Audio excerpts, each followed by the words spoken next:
The grills were lit in the Cove, and they took all forms of transportation to get to the series opener. But last night, the driver's seat belonged to the Phillies' third baseman, who swung his team to a West Coast victory and pleased those who made the cross-country trip, while the Giants continue to stumble at home.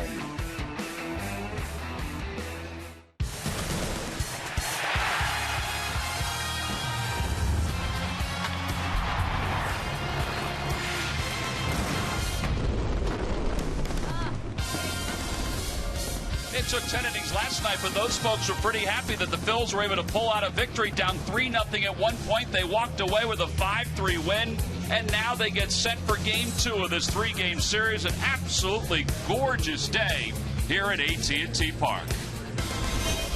Hi, everybody. I'm Tom McCarthy, joined by Matt Stairs, who loved what happened late in yesterday's game. That's because the Phillies used the long ball to come from behind. They were down 3-0. They got a solo home run from Marlon Byrd, and then Cody Ashe, the first of 2 extra base hits for him. Well, the thing is, he's facing Jeremy Affield, very tough left-hander. He said he had the confidence with the Ryan Sandberg, leaving him in the lineup. What I liked about it is he laid off some very tough pitches low in the zone. He got into a 3-1 hitter's count, got the barrel to the ball, drove it to right field for a very high-towering home run. But he didn't overswing. He just allowed the bat to get to the ball very easily. And it's the same with the double he hit in the 10th inning. Very short swing, but the bat stays through the zone very long, has a very good bat angle, and that's why he drove the ball to left field with authority. And he was eventually the game-winning run for the Phillies. He scored when Chase Utley was hit by a pitch with the bases loaded. Now today, Ashe's back in there, as you would expect, against right-hander Tim Hudson, who has certainly pitched his share of games against the Phils. He really has, and you're going to see from the first pitch to the last pitch, he really concentrates on the bottom of the zone. He has a very good split-finger fastball. His two-seam roll run quite a bit as well, but he just has that great command of the split finger down the zone. He can throw whenever he wants. He likes to throw with 2 strikes. He's also a very smart pitcher because he likes to throw that fastball inside. He won't overpower you, but the way he moves the ball in and out, adds and subtracts with the fastball, and to be able to flip in a curveball once in a while makes him very tough to hit. All right, so the Giants have struggled offensively recently, and they certainly have struggled in Tim Hudson's starts since the 1st of July, but he still has managed to put together an all-star season for San Francisco. So today is game number 2 of this 3-game series between the Phils and the San Francisco Giants. It'll be Kyle Kendrick making his 25th start of the year. His numbers have not been good in day games since the beginning of the 2013 season. And then you see Hudson under 500 as a pitcher, but of an excellent earned run average of 2.81. He's actually struggled a little bit here at AT&T Park. Speaking of struggling, the Giants on the base paths last night, well, they certainly struggled, and that helped out the Phils. Forget about insurance runs. These were blunders. Lineups at first pitch when we return. Phillies baseball is brought to you by Toyota. The annual clearance event is going on now. Toyota, let's go places. By Citizens Bank, introducing One Deposit Checking. Keeping things simple is helping you bank better. By Xfinity, your home for the most live sports. And by Independence Blue Cross, the most preferred health plan in the region. Independence Blue Cross. Live fearless.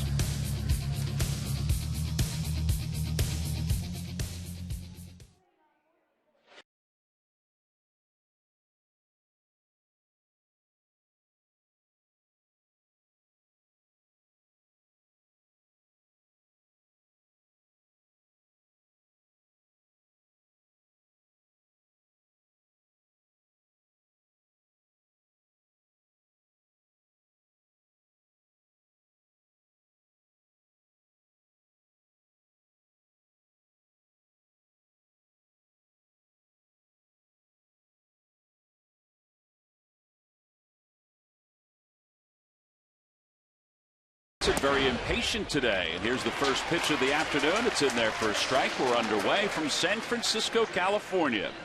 A gorgeous day as the Phillies take on the veteran Hudson, what seems to be the millionth time in his career. Then Revere leads it off. Revere was 0 for 5 in last night's ball game, and he lines one into center field, a base hit. And for Ben, that is single number 117 on the season. Let's take a look at the rest of the Phillies lineup, brought to you by Xfinity, your home for the most live sports. It'll be Rollins, Utley, and Howard, followed by Marlon Byrd hitting fifth. Dominic Brown starts in left field. He'll bat sixth. And the bottom third of Nieves, Ashe, and Kyle Kendrick. And it is Hudson who comes in with a record of 8-9, making his 24th start. Excellent earned run average at 2.81. Well, he doesn't get trouble with the long ball. He keeps the ball down in the zone, and that's what he relies on. That split finger fastball, be at the knees or a little lower. Only 11 home runs allowed. He gets Rollins out on his front foot. Now that one's out near second base. Crawford, with the sunglasses glaring, makes the catch. Now there's one away. All right, Matt, here's our scouting report on Tim Hudson. Well, and even though he tops out at 91 miles an hour, it's just everything he throws knee high, the slider, the curve, the splitter. He just likes to start just above the knees and let it go out of the zone. And you can see the career numbers versus Philly, 11-10 with a 3.60 ERA. He faced the Phillies earlier this season. And we mentioned that since the 1st of July, he has struggled somewhat with his win-loss record, just 1-4. But over his last 10 games, the Giants have scored only 14 runs of support for Tim Hudson. It's just not a lot of run support. Utley takes a fastball, 0-1.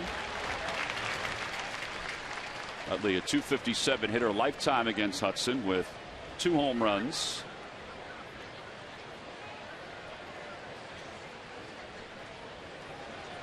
Chase was 1 for 3 in last night's ball game. He was walked once, and he was also hit by a pitch, which was a big play in last night's ball game. Forced in the go-ahead run.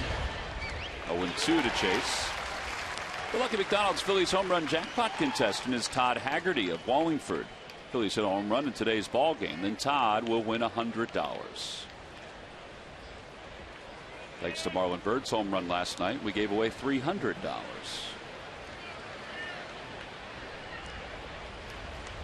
How about this shift? They just moved to the right side of the diamond, Brandon Crawford, and he moved Sandoval over toward the middle from his third base position. This was a movement right after the second strike was called.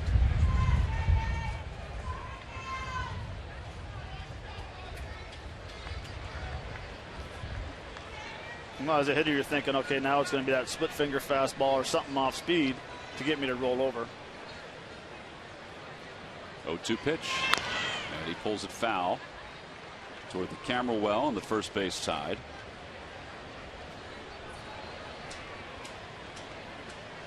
That's a 12 double play groundouts. He has been a ground ball pitcher. I guess it's his days in Oakland, Matt, right? Yeah, it's carried over from Oakland. We know it was in Atlanta. I know, even when I had a chance to play with him in Oakland, his velocities have never been that high. He's always been 91, 92, but he just makes a living at the knees consistently. Utley tries to shoot it to the left side, and he fouls it over the Giants on deck circle. And he stays alive. Tim Hudson with 222 groundouts this season. That leads the National League. Even with his velocity down compared to the last couple of years with the Atlanta Braves. I think it says a lot about his other pitches.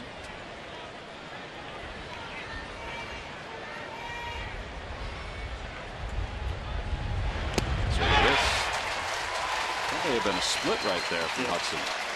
First strikeout of the day, 2 outs. All right, Matt, time now for our Nissan keys to today's game. Well, facing Tim Hudson, you have to be patient. Anything that starts at the knees, you have to let it go, because he's just going to go out of the zone with his sinker or a split finger fastball. And outfielders need to communicate on a day game in here in San Francisco, because left field could be the worst field you ever play in with the sun. Yeah, everybody's got their sunglasses on. So you're thinking center fielders have to do a lot of talking about balls in the gap that they can probably see a little easier sometimes than left fielders. Right. I mean, any ball that Mike Morris or Dominic Brown have to go to their left, the ball's going to go in the sun. It's going to stay in there for quite a while. So it's very important that the center fielder comes over and helps out. There is Mike Morris, played 6 innings in last night's game before he was pinch run for. 0-1 to Ryan Howard. Howard has great numbers against Tim Hudson. He pulls that one sharply on one hop. Unfortunately, it was right into the shifts. No runs, one hit, one man left for the Phils. Middle of the first. It's the Phillies nothing and the Giants coming up.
Managers get frustrated a time or two. Last night, Bruce Bochy probably got frustrated at least 5 or 6 times after his team lost in 10 innings.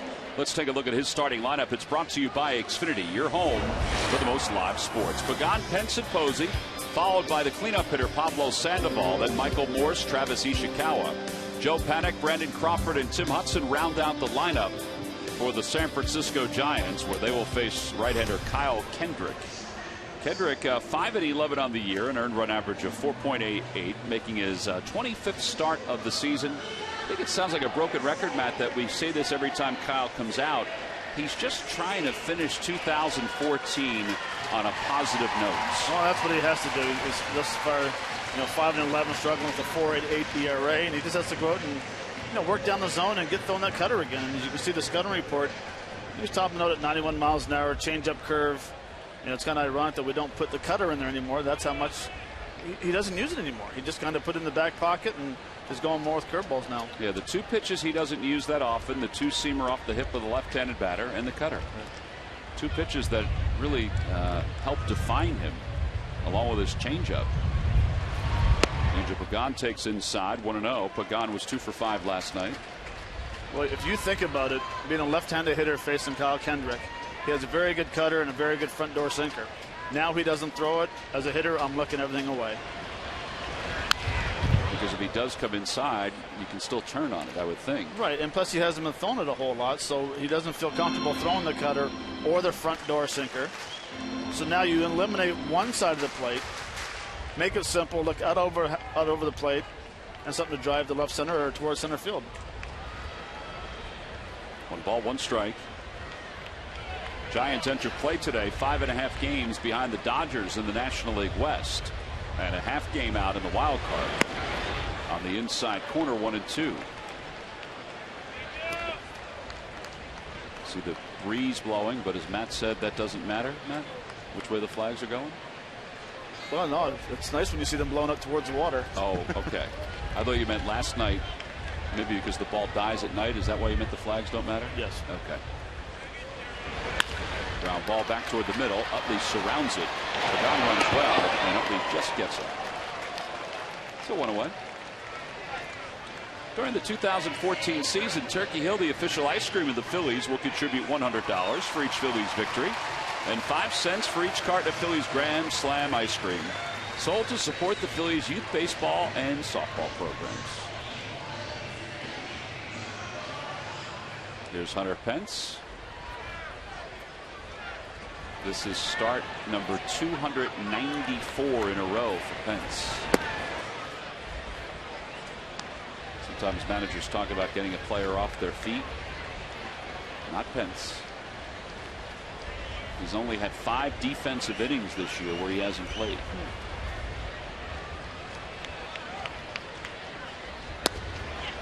Just a bit low, and it's 2-0.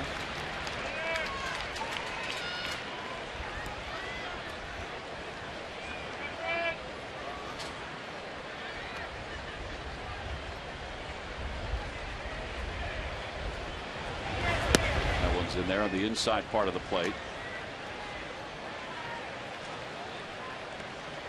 Pence has 142 hits here in 2014, which is second to Daniel Murphy of the New York Mets.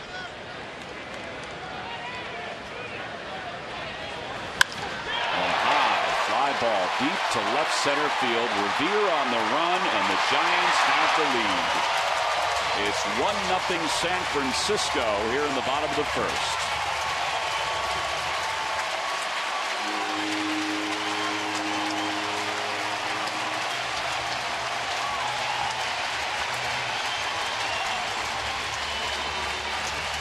That's the 20th home run allowed by Kendrick this season.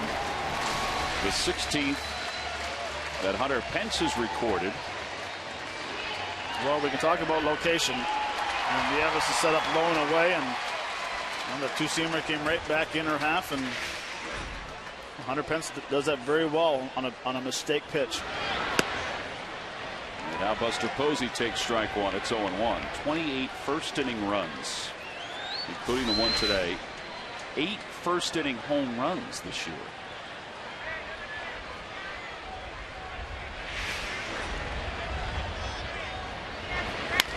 He chokes up a lot, but the barrel was wide open for that swing. That's a good shot from the side there, watching Hunter Pence, how long his stride is. He really uses that backside when he swings and he attacks the ball, and probably something that I probably wouldn't teach young kids, but it works for him and it works well. There's the 0-2 pitch coming to Posey. Look at this. Well, there are 2 outs. First strikeout for Kendrick. All right, Matt, break this down for us. Hunter Pence's swing. Well, you can see the balance. I mean, everything right here is perfect. That's where you want to power it. The head's down. This here has a nice little bow, which makes this a strong because this hand's coming through. The head's down. And really, it's a nice short swing. It looks long, but to go to the barrel, now watch how long that bat goes through the zone. That's what you want to do, is you want to try to finish high. The longer you stay through the zone and the higher the bat is, the better carry you get on baseballs. That is a great shot right there, just to see everything that makes Hunter Pence who Hunter Pence is. 1 ball and no strikes to Sandoval. He was 3 for 5 last night with a double and a run scored.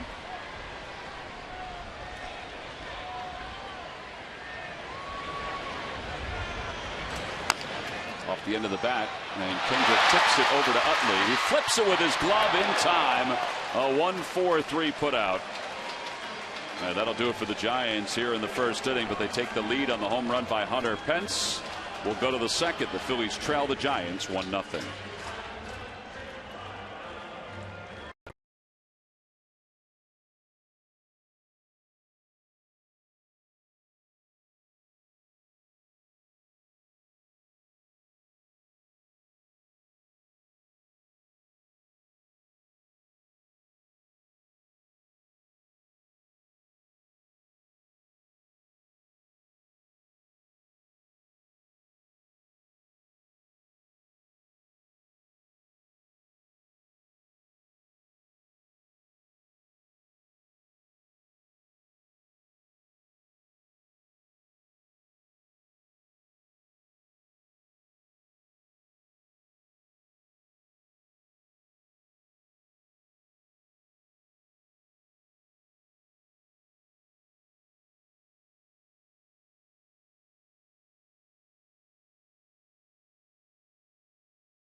Citizens Bank Park to take on the Seattle Mariners. Monday at 7:05 is the first pitch of game number 1. Game 2, all fans receive the Ryan Howard bobble figurine.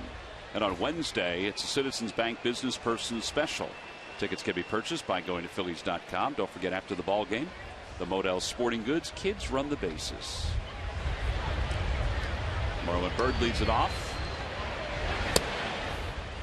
Marlon blasted a home run in last night's ball game. He was 1 for 5. His 23rd home run.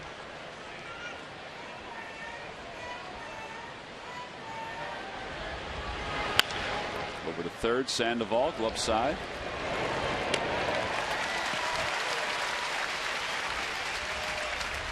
Big story in yesterday's paper locally about Sandoval, Matt, and the fact that he's playing so well defensively. They mentioned that last year Sandoval didn't finish a third of the games the Giants played because they put somebody else in to play defense for him. But that's not the case for Bruce Bochy this year. They feel like because he slimmed down, he lost 30 pounds, and he's put some of that weight back on, as we mentioned. But he's concentrated on becoming a better fielder because it was irritating Sandoval as that ball was smoked by Dominic Brown, foul. But it was irritating Sandoval that he was taken out of those games late last year. Well, and it'd be interesting to see how many games he came out of as a pinch hitter or pinch runner, sorry. You know, or if it's just straight up straight move of a double switch or something like that. But he's been moving around a lot better, that's for sure. Well, last year he finished 97 of the 137 games that he played. So 40 of those games he was lifted at the end for defensive or base running reasons. 2-2 to Dominic Brown. Well, didn't he drop quite a few pounds in 2010? He came into spring training. That was a big thing, that he changed his eating habits. And yeah, I think he definitely dropped weight. I think this year was a little more extensive, though. Yeah. They said he was at 280 pounds last year at the end of the year.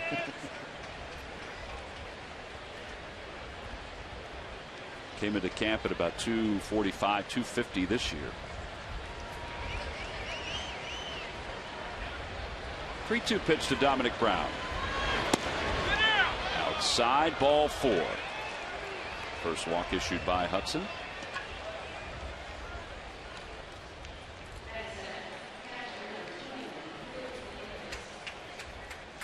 Well, it's time now for our Mazda leaders. And the active leader in victories is none other than Tim Hudson with 213. Sabathia on the shelf with a knee injury is at 208. Cologne just reached 200 with his win over the Phillies. Tim Hudson is 213 and 120 on his career.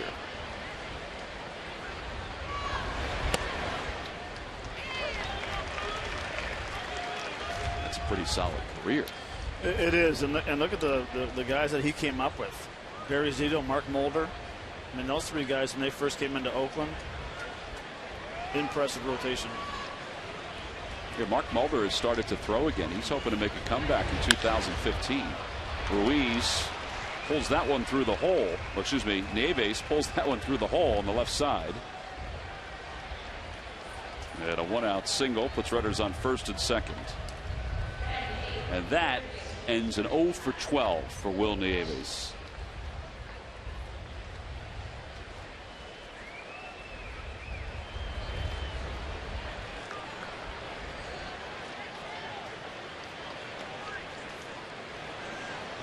Here's Cody Ashe.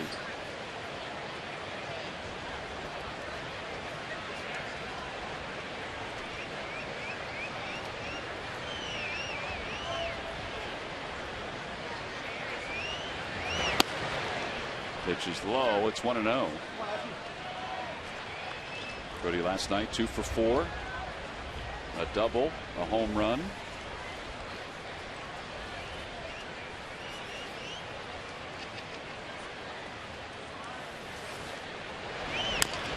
Chopper softly hit to first. Ishikawa steps on first, throws to second. The ball kicked away. He would have been safe anyway. Now the Phillies have runners on second and third.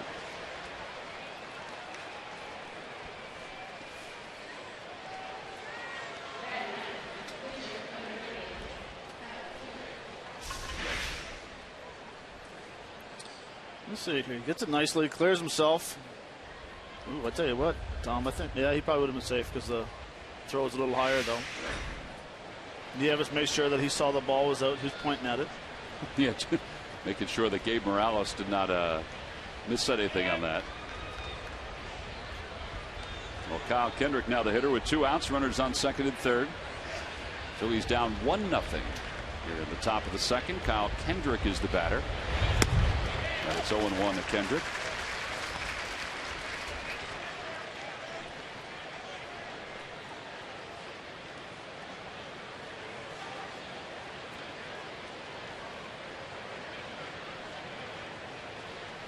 Kyle on the year hitting .063.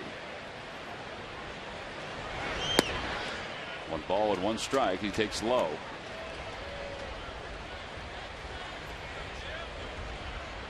Outfielders are shallow all the way around for Kendrick.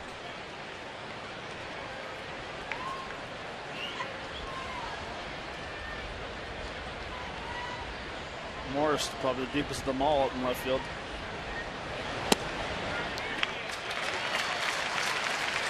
And as you recall, Tom, we've seen how Mike goes back on baseballs over his shoulder. Did you have a chance to go down and talk to him today about running into the wall? No, I didn't. I was still laughing. I probably couldn't have talked to him about it. Nobody taped anything out on the wall today. Disappointing. 1-2 pitch. Swing and a miss.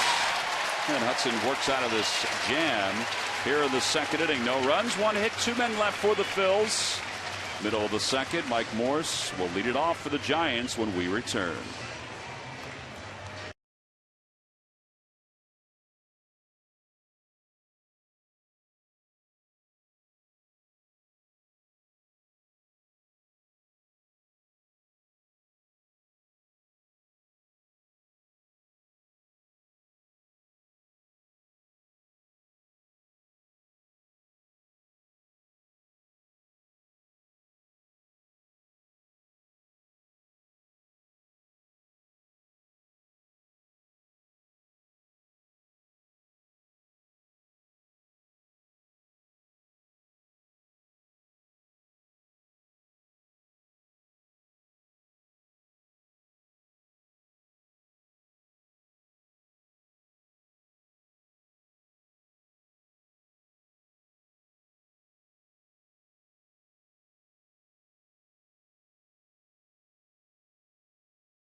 Give away a pair of lower level 2014 Eagles season tickets. To enter to win, just go answer this week's poll question. Matt, which road game will be the toughest matchup? That's the question at PhiladelphiaEagles.com/CSN Philly. We want you to peruse the schedule and let us know what you think, which road game you feel will be the toughest one. I got you right here. And then you can answer the question and possibly win a couple tickets. Although I don't know how eligible you are for that contest, but what the heck. Mike Morse leads it off. He's hit in 6 of his last 7 games for the Giants. And he takes a strike at the knees from Kendrick, a sinker, and it's 0-1.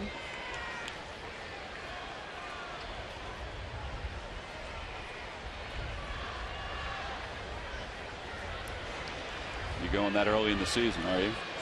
I'm just going with my producer says. 0-2.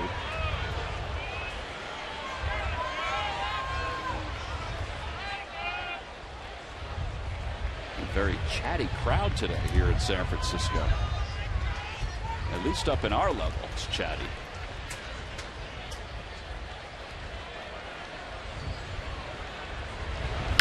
Curveball lifted to right center field. Bird on the run. He won't get there. He'll take it. Oh, nope. It's going to go past him and roll to the wall. Morse lumbering the second. He's thinking 3, and he's going to head to 3. And he'll get there. It is Triples Alley. Second triple of the year for Morse.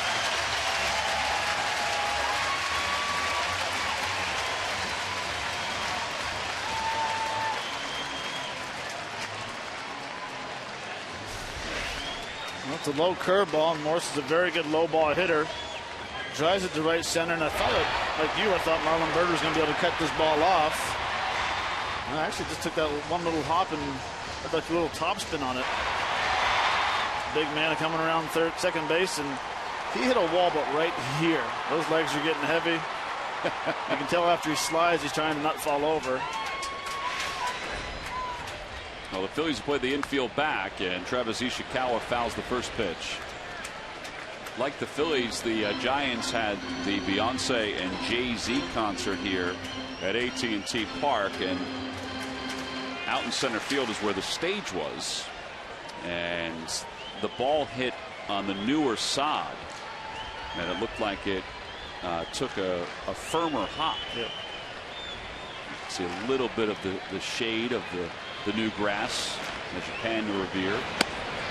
Inside, 1 ball, 1 strike to Ishikawa.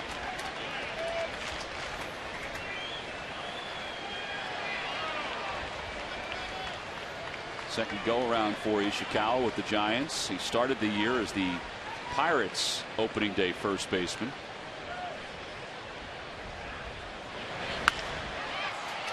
Little fly ball out to shallow right. Marlon Byrd is under it. Morse isn't tagging. He's just going halfway. Good pitch by Kendrick. 1 away. Joe Panik's coming up. Let's check in with Murph. Greg? All right, thanks a lot, Tom. Well, talking about Kyle Kendrick, I think you said it best. He is really just trying to finish this season on an up note because it has been a difficult season for him. Well documented, of course, with the first inning struggles and the win-loss record. But if there is a positive, he is he's won his last 3 starts versus the NL West. It's our Coors Light cold hard fact. He has a 3-1 record and an ERA of 2.61 in 5 starts against the West this year. He is just 2-10 with an ERA close to 5.5 against everybody else. So he does enjoy pitching against the NL West, and certainly he does this year. He's hoping that he can keep the damage to a minimum in this inning as well, guys. But as you said, Tom, just trying to finish on a strong note. Yeah, absolutely. This is a guy who's had some success, had a lot of success during his big league career. And 2014 has not gone the way he had hoped it would. 1-0 to Panik, and he throws one outside. It's 2-0. Panik hitting .264, no home runs, 7 runs batted in.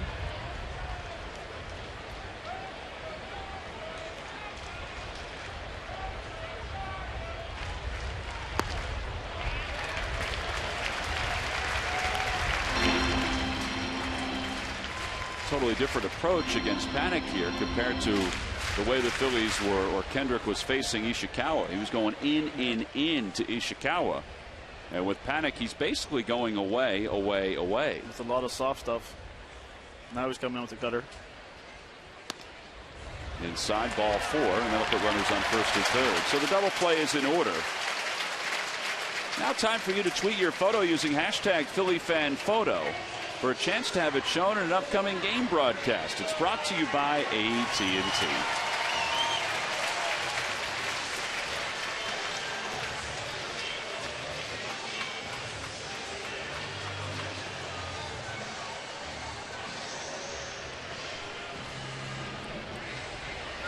Well, here is Brandon Crawford, a .226 hitter.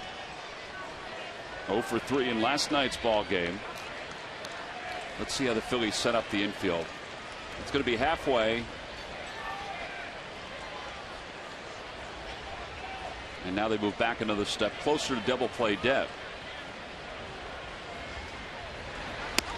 Inside, 1-0.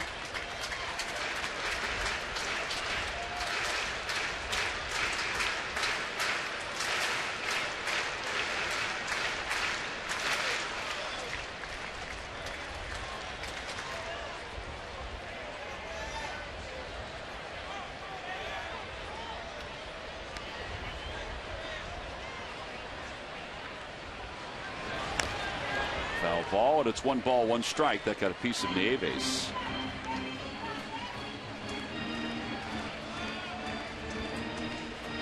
Now, those first 2 pitches were good first 2 pitches. The first pitch was a fastball, low cutter inside. Now, all of a sudden, as a hitter, you're thinking, okay, maybe he's going to try to jam me. Then he comes back and pulls the string with an 83-mile-an-hour changeup, and you can see how far out in front of he is. So that's why it's so important for Kendrick to establish a fastball inside. You cannot live outside the whole game. I don't care if you throw inside and you clip somebody or if you flip somebody. Just get the fastball inside and have the hitters thinking, okay, he's going to throw inside a few times. I got to protect both sides of the plate. So he went fastball away. Next 2 pitches away. This is a great time to throw a cutter inside right here. And Nieves is set up inside, at least for the moment. And a fly ball. Shallow left field. Rollins on the outfield grass under it. Makes the catch. Morse won't tag, so 2 outs. Oh, and that's a good sequence right there, because you come in fastball, all of a sudden to set up the second pitch. Now he went away back-to-back pitches. Now he's got the cutter inside. And this is where he wants to go in, and he's trying to force that swing of driving that ball to left field. Instead of having a hitter just take a nice relaxed swing, he is trying to force the barrel through the zone because he's thinking out over the plate. So very good sequence right there of tying him up. Well, now 2 outs. He can possibly get through this. He's got Tim Hudson to deal with now. Runners on first and third.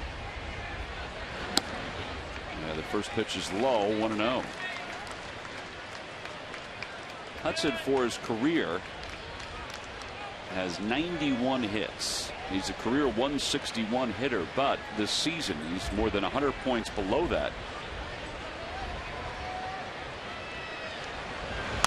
Check swing, ground ball to first. Ryan Howard has it, and Kendrick works out of this jam. Boy, what a great job by Kyle Kendrick. After the leadoff triple by Mike Morse, he leaves 2.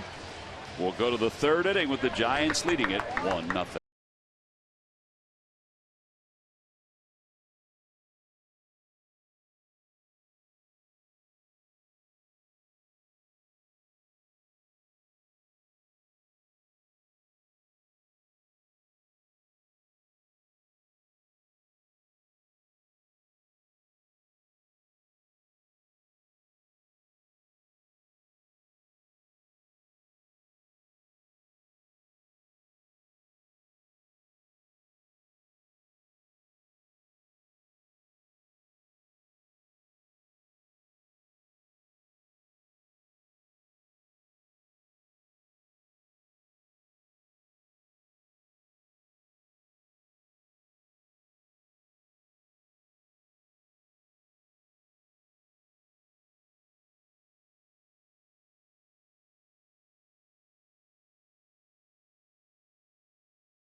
Time now for the Jeep Stump the Fans trivia question. Log on to Phillies.com, go to the fans section for all the information, and please submit your answer. On the subject line, Matt, on May 11th, 1972, what player did the San Francisco Giants trade to the New York Mets for pitcher Charlie Williams and a paltry $50,000 in cash? What player did the Giants trade to the New York Mets in 1972? The answer will be revealed a little later on. Matt has written down his answer. We're going to have to come up with some kind of Jeopardy bell to know when Matt's finished writing his answer down, when Matt and Jamie write their answers down. To the third and the top of the order for the Phils. That's not the Jeopardy bell we're looking for.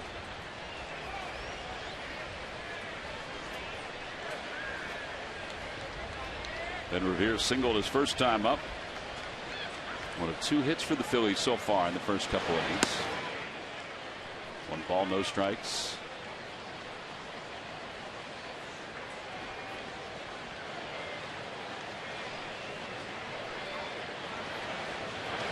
Breaking ball and 1-1. All right, Tom, I have an answer for that. The Eagles. Did you submit it online for the contest to win 2 lower level tickets? How did you do that? Didn't you listen to the promo? Sorry. 1 ball, 1 strike. I didn't. 1-2.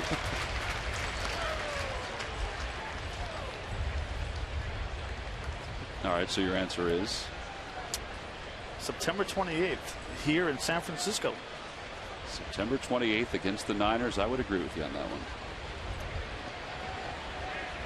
Was it Levi Stadium? Yeah, Levi.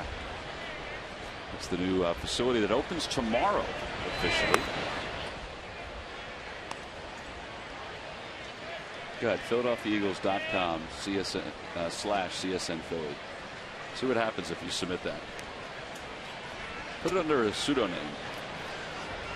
My alias when I played? Yeah. 2-2 pitch. Outside 3-2. I'm going to have to wait till the break because I forget the website already. Philadelphia Eagles /CSN Philly. PhiladelphiaEagles.com /CSN Philly. 3-2 pitch to Revere.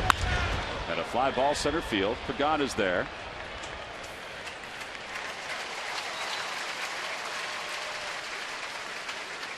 And that'll bring Jimmy Rollins to the plate. Friday, August 22nd. If you go to Phillies.com, you can find out what's going on as the Phils take on the St. Louis Cardinals.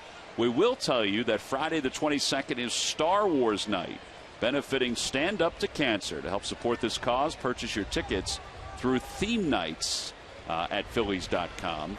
Series wraps up on Sunday the 24th with the ShopRite Back to School Gym Bag, free to fans 14 and under.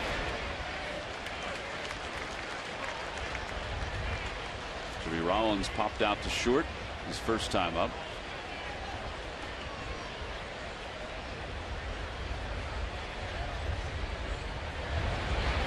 Ground ball foul. It's 0-2.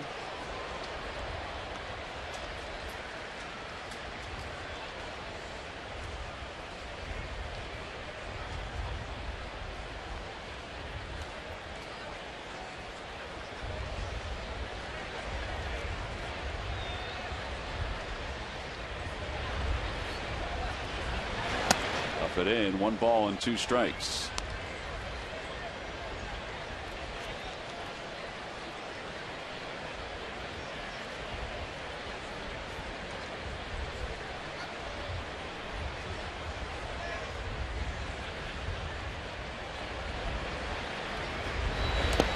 In the dirt, 2 balls and 2 strikes. Are you guys dressing up for that game? I hadn't planned on it. I found out yesterday that 2 days ago that it was Star Wars night. You want to come back from Canada and dress up as something? Nope. Nope. Here's the 2-2 pitch. In the dirt, 3-2. Well, I guess we have some time to think about it.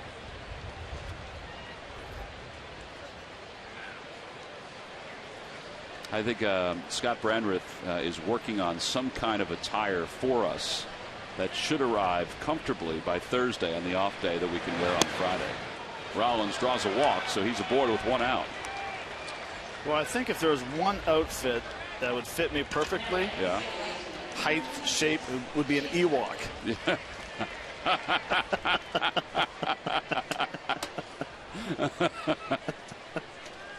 An Ewok. Yep. So I used to call my father-in-law when I first met him, Papa Ewok. Same kind of head. I would think Jamie would wear like Obi-Wan Kenobi.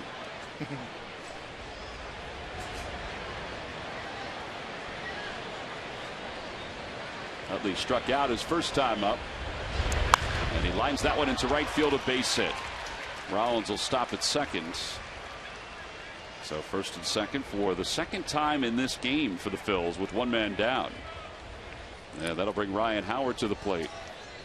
Hey, Tom, if we're putting in orders for costumes, I wouldn't mind being a stormtrooper. I could see you being a stormtrooper, yeah. Murph. I didn't see you down in the dugout, so I wasn't sure if you were roaming. I was going to bring you into this conversation. Oh, there you are. Okay. How you doing? I thought you were roaming. We're good. All right, so you're going to... Well, you can always rent the stormtrooper outfit. And you know this? How? There has to be a costume store that has a stormtrooper outfit. Absolutely. But I think Scott Brandreth from the Phillies office is already working on that. So if that's what you want, we can make that work. Very cool. I'm on board. I wouldn't mind rolling out a Chewbacca outfit.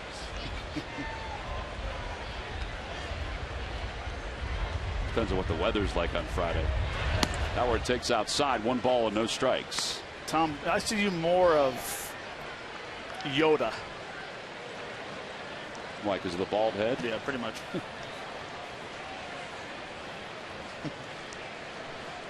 Make myself invisible then.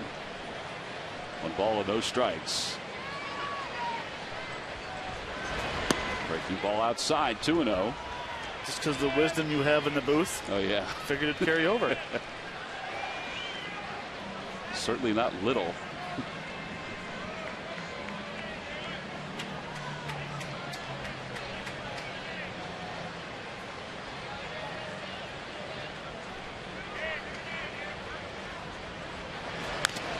And Howard fouls it. It's 2 balls and 1 strike. Ryan did hit the ball sharply his first time up. If he hits the same ball right now, what do you think, Matt? Do you think it's over the second baseman's head? I'd say it's to his left. It'd be an RBI single. Okay. First and third.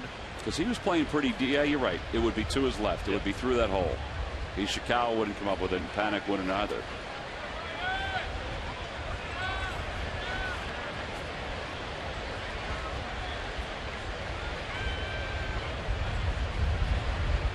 Just turning back, making sure he keeps an eye on Rollins.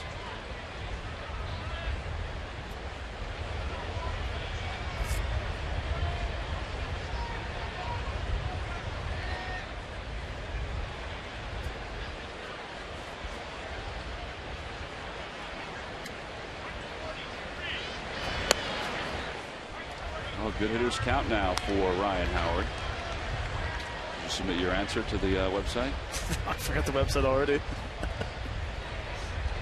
Told you, Tom, I'm not very bright. Unless it's written down or texted me.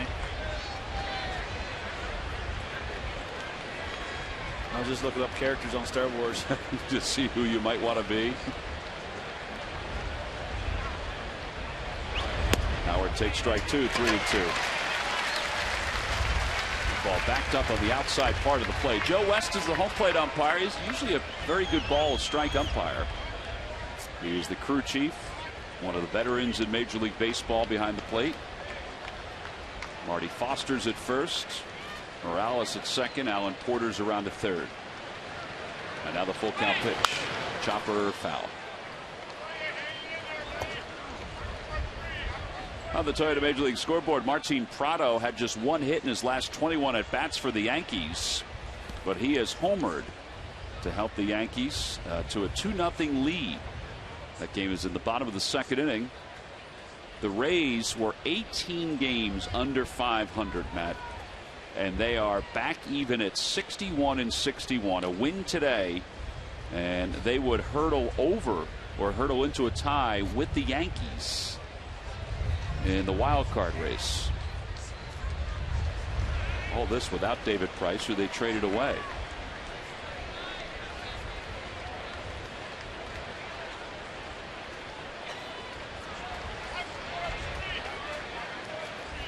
Again, 3 balls and 2 strikes to Howard.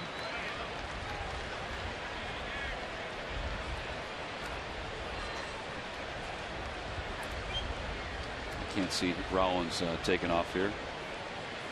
Hudson's thinking there might be a chance of it, so he keeps turning back. Yeah, Crawford's playing really close as well. It's not like Sandoval's that wide of the third base bag. And a line drive base hit it to right field. Rollins around third. He's being waved home. The throw by Pence over the cutoff man. Not in time. It's an RBI single for Howard, and the Phillies have tied it up at 1. Well, there's the base hit to right field. Run scored, first and third. Yeah, Utley with great base running just kept on going. Howard with his 75th RBI of the season. See, it's fastball inside, comes back, hits it off the end of the bat. But the thing about Ryan's swing right now is that he's out over the ball a lot, which is very good. He's not pulling off, he's staying through it. And sometimes with the line drive like that, you kind of freeze as a runner. But Jimmy did a nice job of getting home very easily, and Chase falling to third base. Yeah, now Chase could score and give the Phillies the lead with another base hitter, a fly ball for Marlon Byrd. And Marlon takes low and in, 1 ball, no strikes. Marlins hit in 3 straight, 23 home runs, 69 runs batted in.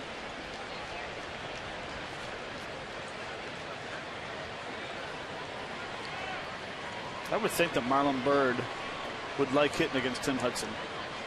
Low ball pitcher. Marlon Byrd likes the ball down in the zone. Now, I don't know what kind of numbers he has, but you saw a pitch last night. Fastball down the zone, and Morris still hasn't seen that wall. It's so funny to look at. I would agree with you about Marlon being successful now. He's only 3 for 15 against Hudson for his career, but I would agree with you that he could, go after that low pitch, kind of like Bird did with Bumgarner last night. And a fly ball left center field. This should give the Phillies the lead. Pagan is under it in the alley, makes the catch. Here comes Utley. The throw goes to second. A sac fly for Marlon Byrd. It's a 2-1 ball game. RBI number 70 for Marlon Byrd. Nice job by the Phils to get these 2 runs home.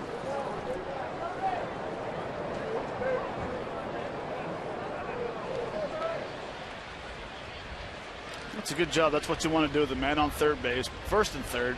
Especially just want to get a ball elevated to the outfield. Don't overswings. That's usually when you hit one off the very end and cue it, or you hit it straight up in the air. So nice job of driving the ball. Dominic Brown grounds it to second base. The Phillies get 2 base hits. They leave 1. An RBI single by Ryan Howard. A sacrifice fly by Marlon Byrd. They're up 2-1 as we go to the bottom of the third.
Brought to you by McDonald's. Any size hot or iced coffee is just $1. McDonald's, I'm loving it.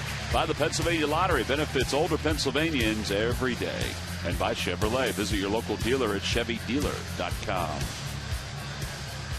Well, that's from Lombard Street. It's a beautiful view. There's so many spots you can go to see the different sites around San Francisco. The Coit Tower in the distance there. It's a few blocks away. That street is from Fisherman's Wharf. It is Shark Week, Matt. Yep. These kids are out there rolling around. Silly boys. Angel Pagan will lead it off here in the bottom of the third. Phil's up 2-1. 1 ball and no strikes. Well, Tom, I'm trying to register online for the Eagles. Yeah. It doesn't let Canadians. Got to be from the Delaware Valley, huh? Yeah. So what's the postal code of the ballpark? 19148. I had a run effect because all of a sudden my postal code popped into my head. Here's the 1-0 pitch to Pagan. Shows bunt, takes a strike, 1-1. Good to go. Thank you for entering. All right, nice job, Matt. Thanks. The winner of the tickets will be announced on Comcast Sportsnet during Phillies Sports Talk on Tuesday, September 3rd at 5 p.m. And I promise you, if I win, I will give them away for a good price. For a donation. Just off the inside corner, 2-1. Pagan grounded out his first time up. All right, now a new lease on life here for Kendrick, and he earned it after getting out of the first and third in the second inning. Let's see if he can be a little more aggressive as he gets into this third inning of work.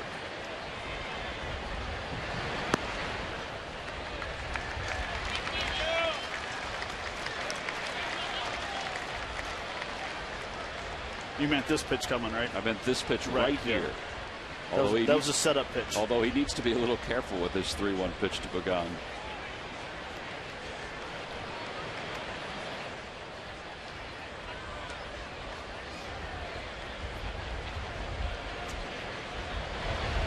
And a liner out toward right field. Marlon Byrd is there. And he makes the catch. 1 out. That'll bring Hunter Pence to the plate, and he provides our Geico quote of the day. And Hunter talking about interacting with folks along social media. The game today has evolved. There's a lot more interaction. There's a lot more access to us. I felt like it was a good way to be able to say something, to be able to hear from the fans and respond. You want to give back because we get so much from the fans. Well, and he is active on Twitter and Instagram and all those other things that that folks are utilizing in this day and age. In fact, he has become a known commodity even on the road with the opposing team's fans. Somebody came up with this new thing a few weeks ago called #HunterPenceSigns, and anywhere he goes, and even here at AT&T Park, folks hold up signs about Hunter Pence. Now, some are funny. I don't think anything is meant to be mean, although maybe 1 or 2 have been. Like this one here. It says Hunter Pence donates to, and I can't see the whole thing, but Leukemia and Lymphoma Society. Now, that's a tame, very nice sign. There's a fly ball, shallow center field. Rollins stumbled for a moment. He's under it. And he makes the catch, so 2 outs. Some of the other signs are very creative about things that fans envision Hunter Pence doing. Like Hunter Pence uses postal stamps, or Hunter Pence RSVP'd to this birthday party. Maybe. And he's had some fun with it. He's been in Milwaukee where they've had those signs. One of the more entertaining ones when he was in New York at Citi Field was Hunter Pence can't parallel park. So, of course, he took a photo in a convertible at a car dealer with that sort of note and sent it back out on Twitter. 0-1 pitch to Posey. He fouls it away off to the right.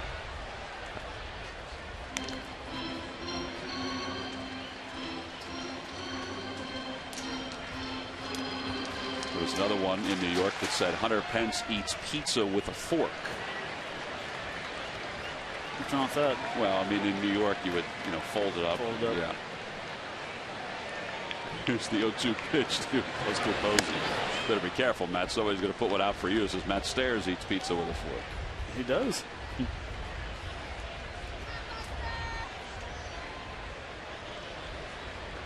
Posey struck out his only time up.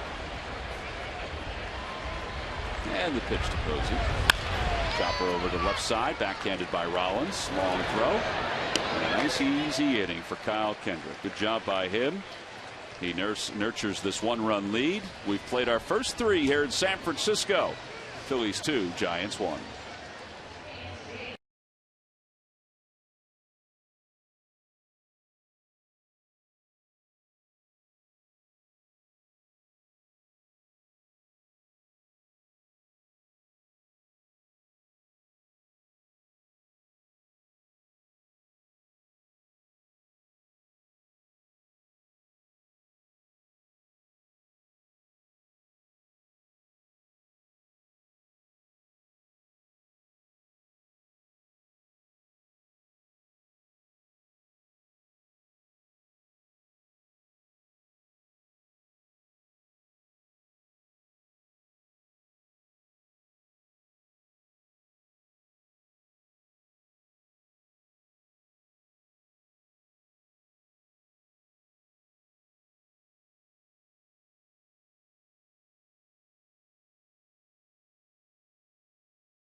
Coffee K-Cup packs keep you running and provides fan base satisfaction.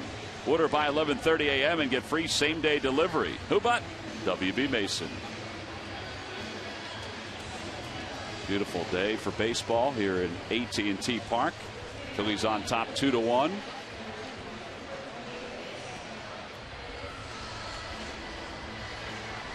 Phillies scored the 2 runs in their last at bat.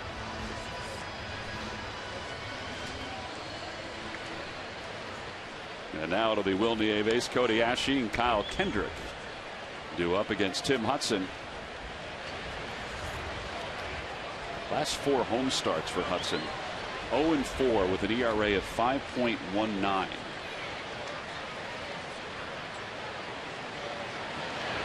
When the Braves decided not to sign him to a long-term extension, he had opportunities, a handful of them, and decided to come back out to the Bay Area, where he began his career with the Oakland A's. And as Nieves loops one into left field, a base hit, he's 2 for 2.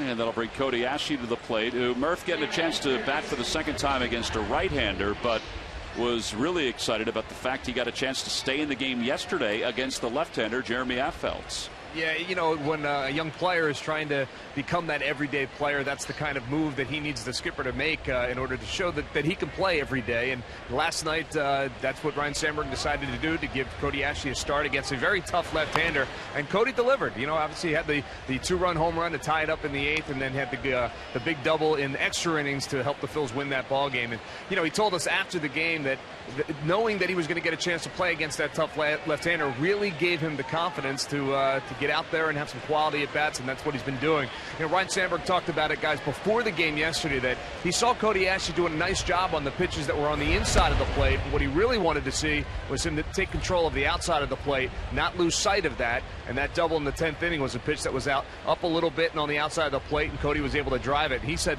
after the game that he's a much more dangerous hitter when he's able to take that pitch and do with it the way he did last night. So it was good to see for Cody Ashe all the way around. Well, and I agree 100%. And the one thing about Cody's swing, as he hits the ground ball to first and 1-6-3 double play, 3-6-3 double play, but you know, getting back with Cody's, the ways he's been hit, he hits the ball to left center. the last few games, his top hand has been lazy, and it means it's a guide to go to left center. Where last night he kept the hand on a little longer, and a lot of people think when you're a left-handed hitter, it's all bottom hand. It's actually top hand. That's how you drive balls into gaps, and that's what he did last night. Well, he hit that ball sharply right there, but it's a 3-6-3 double play. So 2 outs. Well, I think he's at the point. I don't know if you guys agree with this or not. He's going to be out there 6 of the 7 days a week. There's nobody else that's going to slide in there and play 2 or 3 days in a row for him anymore. Right. And I don't know if you guys feel that way, but it just doesn't seem like, Maikel Franco, there's always been that talk about him coming up. Probably won't happen before September if it happens at all this year. Yeah, I agree with you, Ty. It'll be interesting to see what happens in September when the rosters expand and they're able to bring up some other players. But I do think that the organization looks at Cody Ashley as their guy, their third baseman for the long haul. And, if he's going to be your everyday player going forward, I think that they've come to the realization that he's got to play against these left-handers and right-handers in order to solidify that spot. So I think that's what you're going to see for the remainder of this season. All right, 2 balls and 2 strikes to Kendrick. Murph, did you know you had a human bobblehead behind you while you were doing that report? I did not know that. Yeah. Man, it is gorgeous out here. It is beautiful. Where are you at? Up above the Levi's Landing? Is that where you're at? Yeah, I think so. I can't really tell. I'm right next to the right field foul pole. So that's where you are? Yeah. Kendrick is struck out. Phillies are retired here in the 4th inning. No runs, 1 hit, and nobody left. We play 3.5. There's Murph with the human bobblehead bouncing up and down from behind him. We'll go to the bottom of the 4th.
Baseball is brought to you by Delaware Valley Honda. Visit your local Delaware Valley Honda dealer or shophonda.com. By Xfinity, your home for the most live sports. And by the Quality Plus Ford stores. Go further. Bottom of the 4th inning, Kyle Kendrick out of the mound, warming up, getting set to face for 5 and 6 for the Giants. Pablo Sandoval, Mike Morse, Travis Ishikawa. It is game 2 of this 3-game series. This road trip winds up tomorrow afternoon, same time here at San Francisco, 4:05 Eastern Time, 1:05 Pacific Time. And the Phillies head home. They'll take on the Mariners for 3 games beginning Monday night at Citizens Bank Park. Tonight at 10, the latest on Monet Davis and Team Taney as the Little League World Series continues tomorrow. And a recap and reactions from today's ball game. Know more, know a lot, know it all. Watch Chevrolet Sports Central, Sportsnet Central. That's later on tonight. We're talking about last night's Eagles-Patriots game. Both quarterbacks, Foles and Mark Sanchez, performed well. And it is crystal clear out in the Bay. See, all the way across to Oakland on a day game here in San Francisco. A's are in Atlanta. Raiders played last night.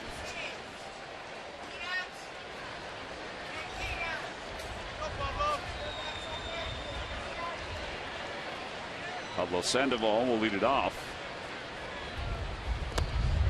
The first pitch low, 1-0. Would you re-sign Sandoval if you were the Giants, Matt? Yes, I would. They have such so many other young pieces. As that one was blooped the opposite way for a leadoff single. You would think that they would sign him to complement Buster Posey and Hunter Pence.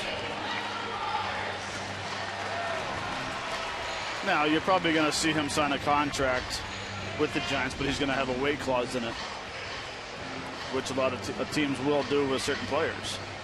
You know, that's the one thing they might be worried about, is if he signs a long-term deal, is he going to bloom back up to 285 or so.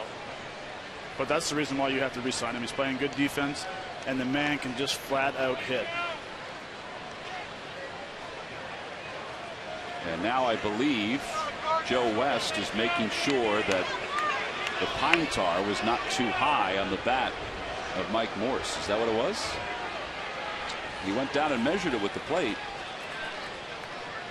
Kind of like the way Tim McClellan measured George Brett's bat in Yankee Stadium some years ago. At the knees, 0-1.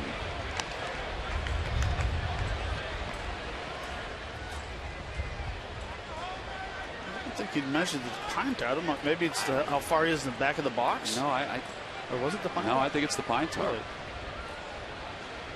Pretty sure the way he went down with the bat on the ground, that's what he was doing. That one's off the end of the bat.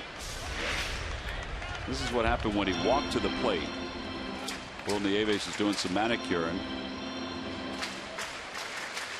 Yeah, he was. Oh no, he was just tamping down the dirt around home plate. And then he grabbed the pine tar. I think that's what happened. He grabbed the pine tar, grabbed the bat in the middle when he was giving it back to him, and then he looked at it. He was just tamping down that area that Nieves was tamping down. And now when you shake Joe West's hand for the rest of the day, you're going to have pine tar in your hand.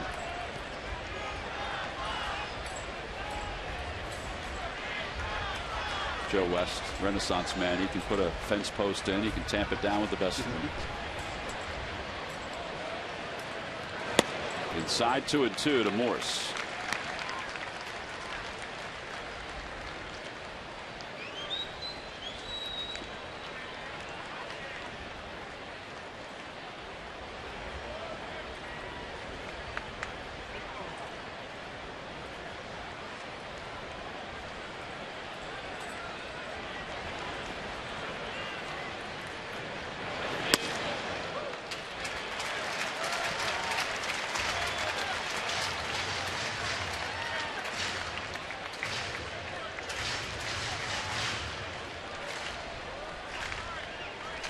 Well, sure. Kendrick was hoping to Nieves there about that after that last pitch. Think he thought it was good on the inside part of the plate? No, I don't know if it was. I don't know. Over the first base dugout, out of play. And Morris now breaks his bat, so he'll get a new one.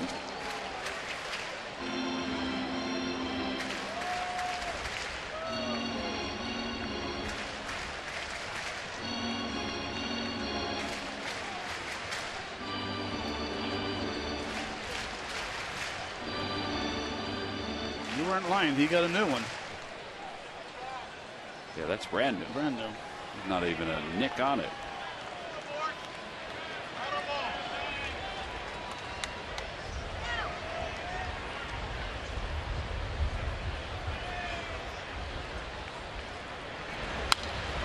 Another foul ball. But he is such a dangerous hitter.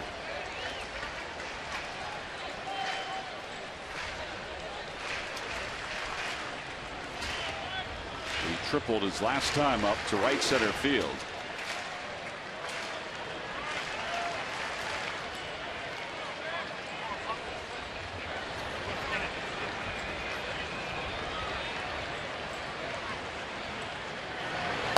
And there's ball 4.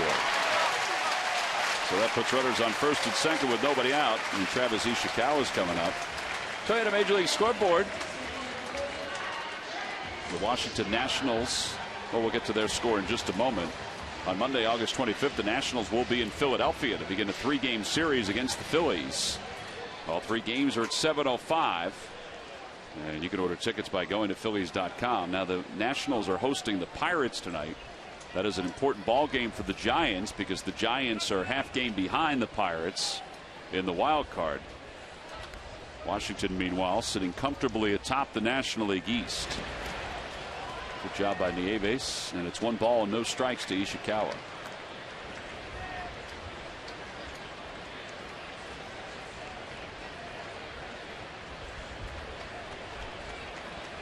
Ishikawa flying out to right his first time up.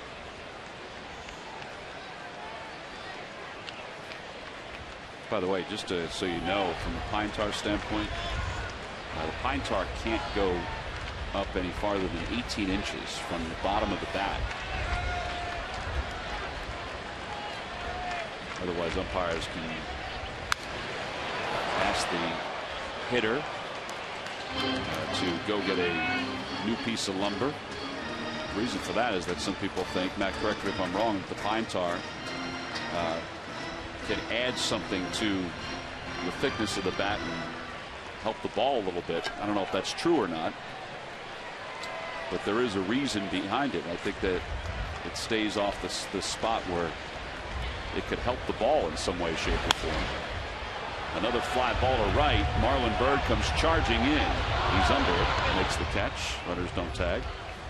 Am I correct about that, or is there a different reason? I'm going to say that the reason why the pine, they don't, well, is it, did you say 18 inches from the bottom? 18 inches from the bottom, yeah, from the handle. Really? Yeah. Mike Morse's pine tar was higher than that. I think it's because if pine tar is on the barrel, it would help the ball change its rotation quicker. Right, okay. So pine tar sticky, of course, ball hits the bat, it changes the rotation of the ball and get better carry on it. Mm-hmm. But I've seen people, and they'll go into the story after this in a second. A line drive down the left field line, that'll slice foul.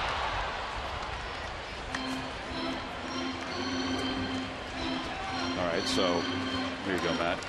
You got your ruler. So. All right, there's 12. That's 12, yep. All right, there's 18 inches. All right, so it can't go any higher than that on a bat. Huh. Yeah, so. Well, then everyone's breaking the then everyone's breaking everyone's breaking the law because everyone has a lot of pine tar usually up to about here. Yeah, so it can't go any way past that. So that's when I saw Mike Morse's bat yesterday. I always think that because you always think back to the Brett game, where Tim McClellan measured it. Yeah, so the pine tar is low on the handle there, I guess, but it can't go past the L in slugger, in Louisville slugger, basically. Well, that's one rule they do not follow.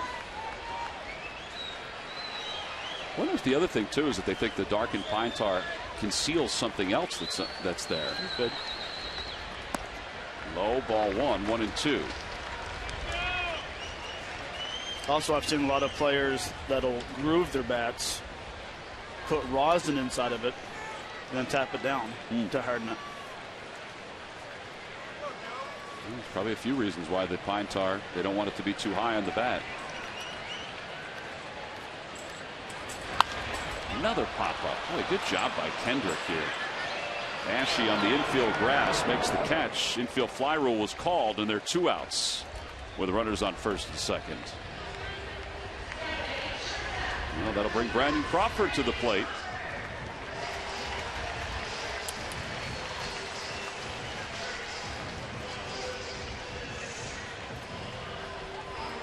Crawford popped out to short.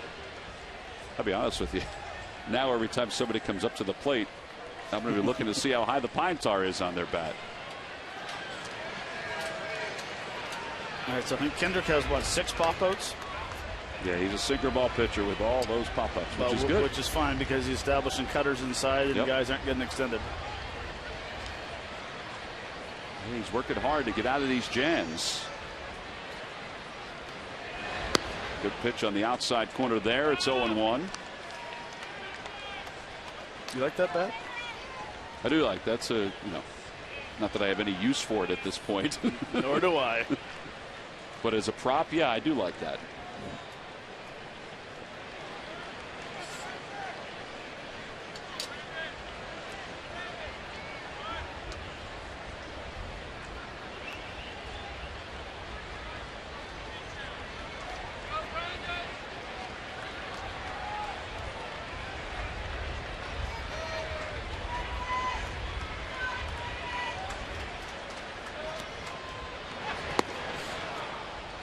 Change up 0-2.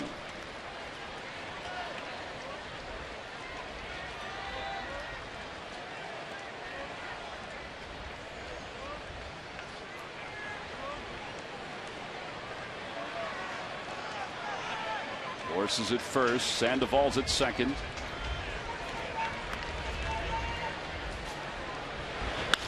Fly ball center field. Ben Revere says he has it lined up, and Kendrick again works around a couple of base runners here in the 4th inning. Very nice job of pitching by Kyle Kendrick. 3 balls in the air to wrap up the 4th. Top of the order is due up for the Phils when we return in the 5th.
Time now for the Jeep Stump the Fans trivia quiz answer. All right, Matt. In May of 1972, what player did the Giants trade to the Mets for pitcher Charlie Williams and just $50,000 in cash? Willie Mays. Willie Mays is correct. Log back on to Phillies.com to find out if you're the winner of a Phillies prize pack. And thanks for playing Jeep Stump the Fans. Now, Willie did wind up going to the World Series in 1973. Where he returned to the Bay Area when the Mets took on the Oakland A's. It was a gesture to allow Willie to go back to New York, where he began his career, of course, with the New York Giants before moving out here to San Francisco. By that point, they were playing in Shea Stadium and no longer in the Polo Grounds.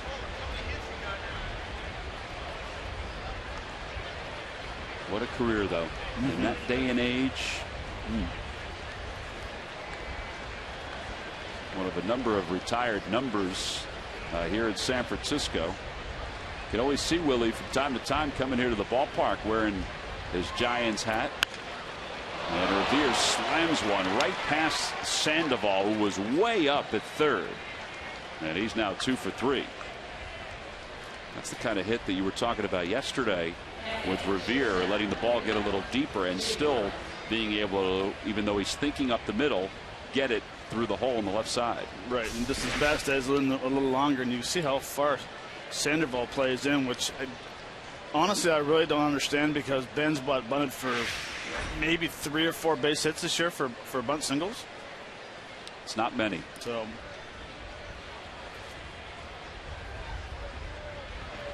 But that's the key. When Ben's hitting the ball up the middle or to left field, his swing is good. When he pulls the ball, his swing's too big. Unless, of course, he's hitting his first major league home run at home to right field. Awful left-hander. Rollins thought about laying down a bunt. He takes a strike. It's 0-1.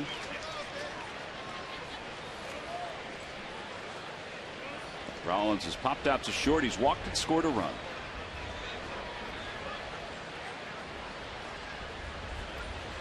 Hudson has a good move to first base. He almost has like a little block move. Quick feet jumps. He doesn't really, because you're supposed to go back away from the rubber when you go to first base, but he kind of has a little spin move.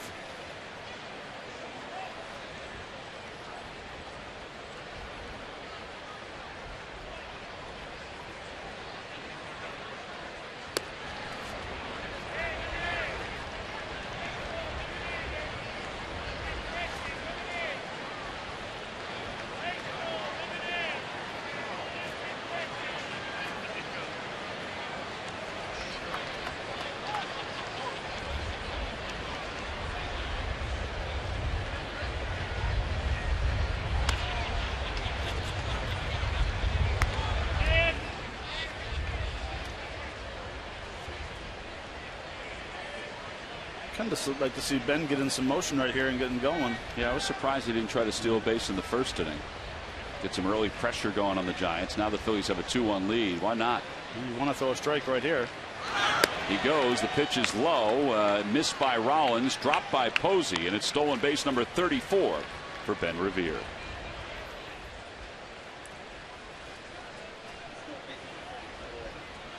So he's in scoring position. It's 2-2 to Rollins. Well, this is definitely a hit and run. He didn't have that great a jump. You can see he's looking in the whole way coming in. Unfortunate and fortunate that the ball was in the dirt. On Jimmy's behalf, it was unfortunate because he had a swing at it.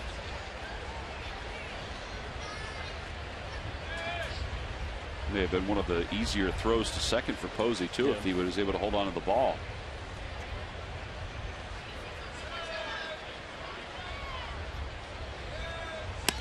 Three balls and 2 strikes to Jimmy Rollins.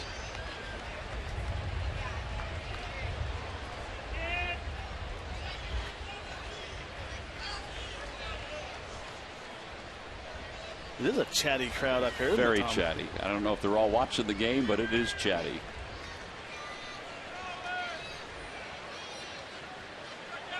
And Rollins pulls one just foul past Ishikawa. Man, that was foul by an eyelash. Ishikawa is a very good defensive first baseman. First base umpire Marty Foster was right on it. It's a good thing it was foul, or else he would have been out.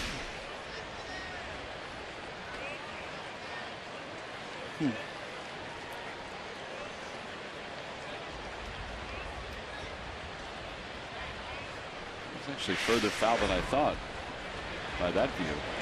In the dirt ball, 4 runners on first and second.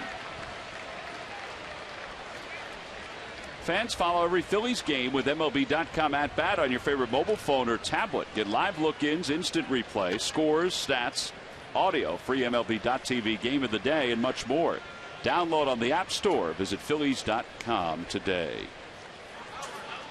Dave Righetti going out to the mound to talk to Tim Hudson. Looks like the Giants are going to start somebody up in the bullpen. Juan Gutierrez has popped out of the pen.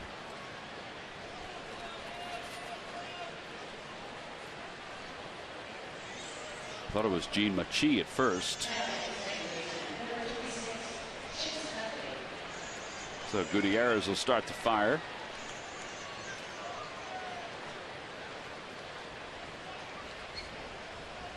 And Utley, who singled his last time up, he's 1 for 2. See if the Phillies can bust this one open here in the top of the 5th inning. And a line drive base hit it to left center field. Revere held up for a moment. Doesn't matter. He's around third. He's heading home. Rollins to third. It's an RBI double for Chase Utley. And the Phillies lead it 3-1. Double number 29 for Chase.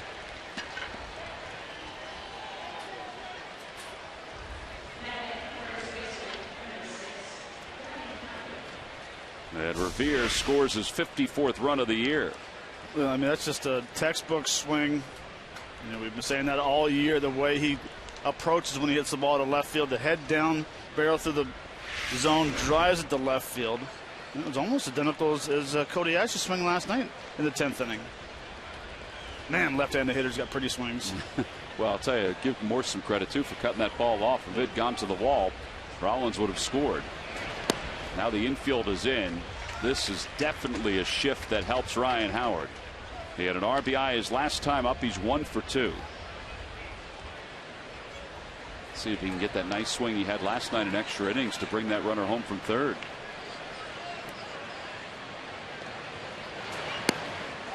One ball and one strike and a curveball outside. I mean, besides getting a hit or a home run or something, the ideal at bat here would be a deep fly ball to right. Get him over and get him in. Or a splashdown would be nice. Splashdown would be great.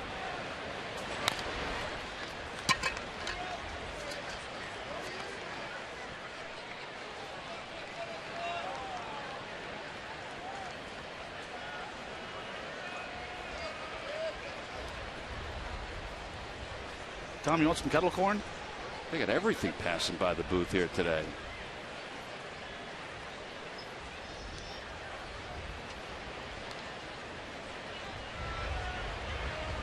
Cotton candy ran right into the antenna and the camera a few minutes ago.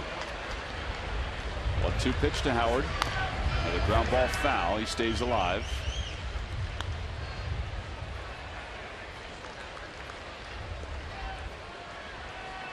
I mean, that's a big bushel of cotton candy right there. Think about that thing rolling through the next to the booth or in front of the booth. It hit the antenna to our left, the camera to our left, and just missed the antenna to our right. We almost lost one of them too on the antenna. Almost hooked it. That's a close pitch. 2-2.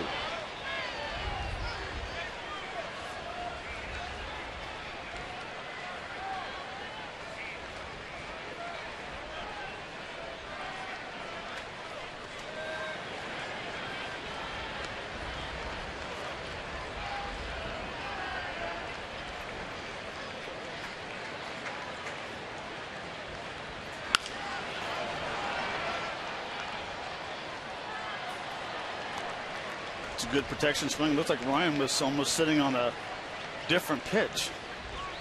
That was a front door sinker, and that's what you got to do with two strikes. You got to battle. Find a way to get the job done. I don't think he expected Hudson to throw the back-to-back sinkers like that. Hudson's trying to get a ground ball here. Ground ball to the right side. And Howard's just trying to stay alive and lift one.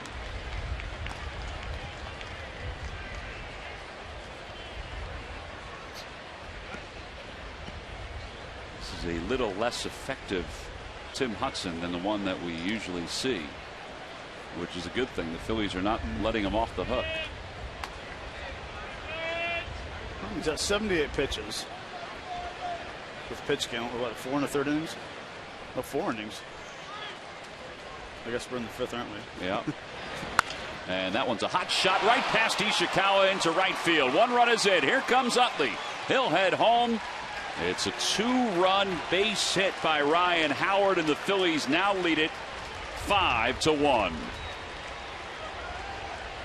That ball was scorched off the bat of Howard. He's got 3 RBIs today. He's up to 77 on the season. How about the top 3 hitters in the lineup have scored all 5 runs for the Phils? Oh, this is just a good at bat by Ryan. Struggling, fouling some balls off. Hudson makes a mistake and he drives it to past the first baseman for a 2 RBI single. It's a good at bat. That's what you want to do. You know, maybe early in the season we might have seen Ryan swinging and missing, striking out in that situation, but he bared down, battled, fouled some balls off, got a pitch to handle, smoked it to right field for a base hit. Yeah, with the infield in, he did exactly what you wanted to do. So he has 3 RBIs. Hudson's day is done. A double switch made by Bruce Bochy as Juan Gutierrez is coming in to pitch, and Matt Duffy's coming in to play short.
(5-1). It's time now for our AT&T fan photo of the game. This one coming from a group that made a trip to Busch Stadium. It's from AJW 2054.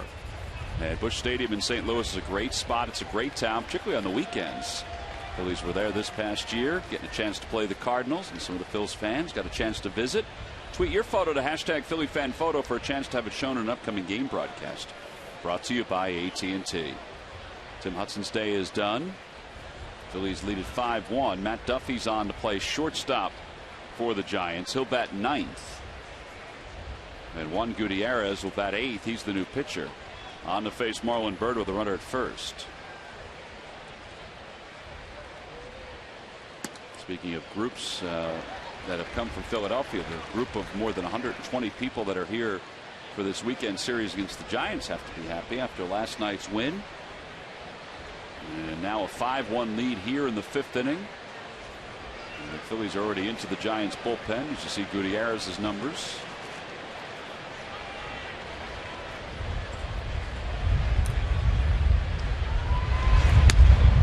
Outside, 1-1.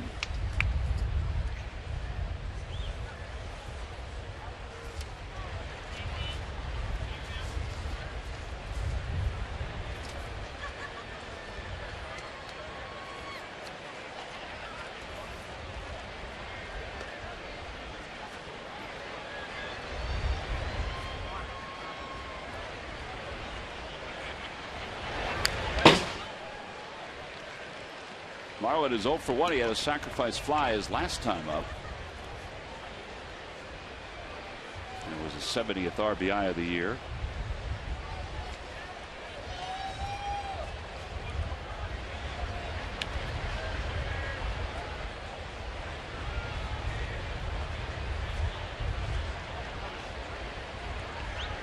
Ryan Howard, meanwhile, with his 3 today, 77. He's still 3rd behind Stanton and Gonzalez in the National League in runs batted in.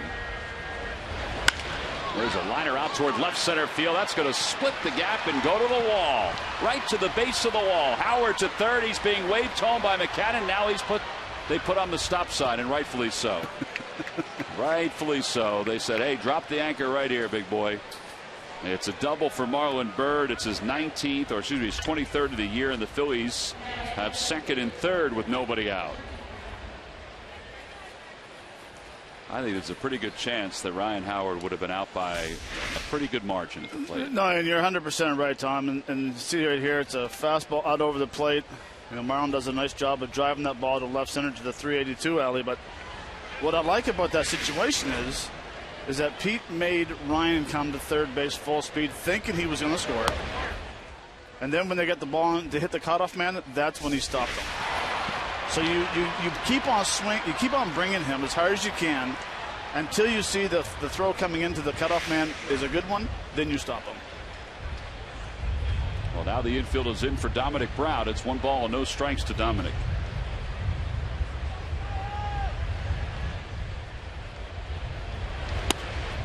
Two and 0.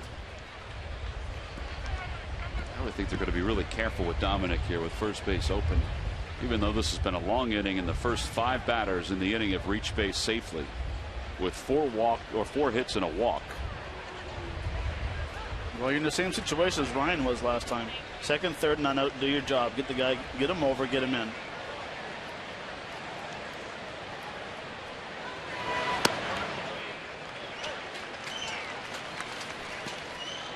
That was a pitcher's pitch right there. We'll go with the umpire's pitch. Joe West pitch.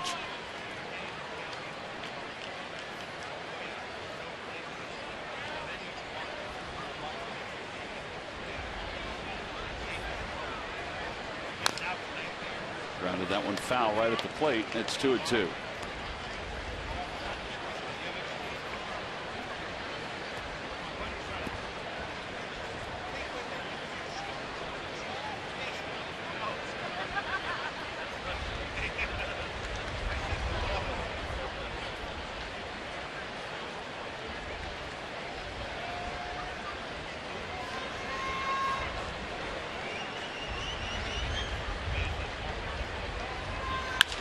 Opposite way, Sandoval has it. Pete's back at Howard. 5-3 on the put out.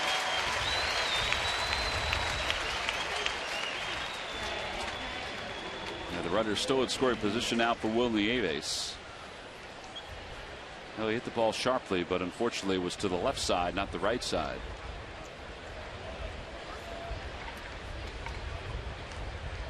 Will has singled to left twice today. And that last out by Dominic Brown makes this at bat so important to find a way to get a run in, because if not, they're just going to end up walking Cody Ashton and get the Kyle Kendrick.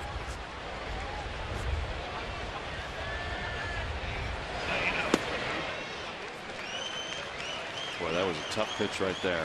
The dreaded backup slider. Yeah, it looked like it never even backed up on the inside part of the plate. But it's 0-1.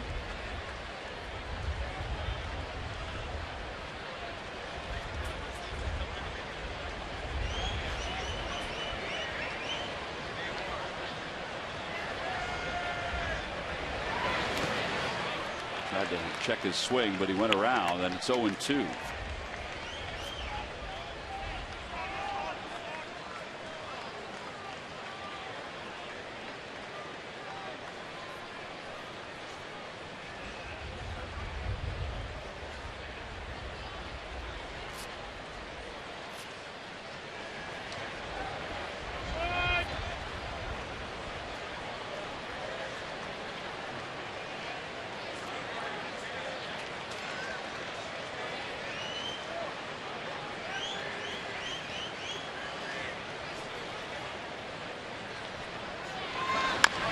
And Nieves pulls it foul, and Pete Buchanan handles it in the third base coach's box.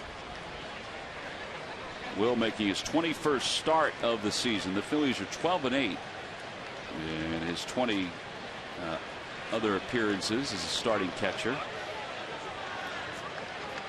He has not caught just one pitcher as the season's gone on. He has caught everybody.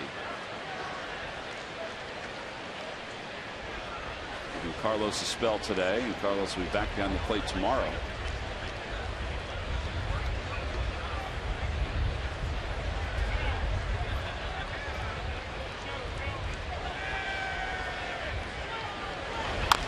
Little dribbler in front of the plate. Posey's going to pick it up and tag Ryan Howard.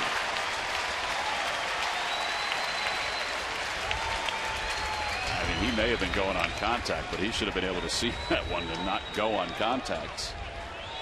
Well, instead, there are 2 outs with first and third. Now they still may walk Ashe. Well, this is the old dreaded swing and bunt, and he was going on contact, but he didn't even start right away. No. Matt. But yeah, he should not have gone, and they still would have threw Ashe at first base, so you would have had second and third with 2 outs. And now Cody Ashe's going to get a chance to hit with first and third with 2 outs. So maybe it worked out for the best. Oh, that was an odd one right there. So first and third with 2 away. Ashe today is 0 for 2. Fastball upstairs. 1 ball, no strikes.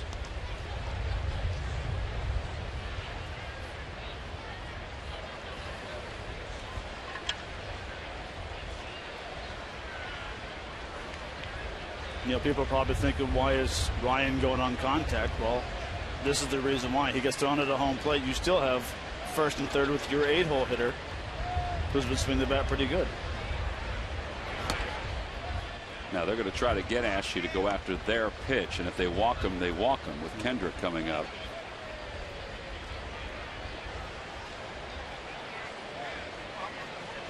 That's where I just figure, why mess around? You might make a mistake. Just walk him intentionally. Walk him intentionally. Yeah, because if you don't get too far off that plate, he can shoot it the other way. You make a mistake with that changeup and splash down. Changeup, but he didn't make a mistake. It was a good pitch.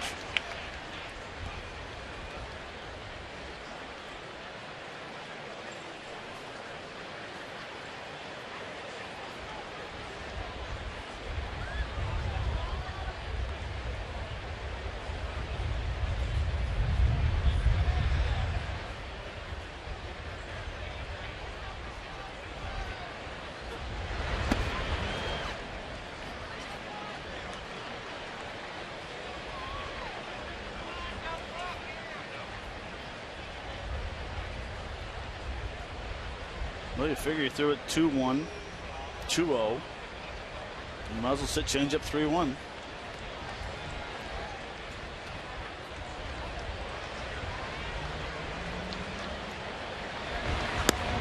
Outside, ball 4. That'll load up the bases for Kyle Kendrick.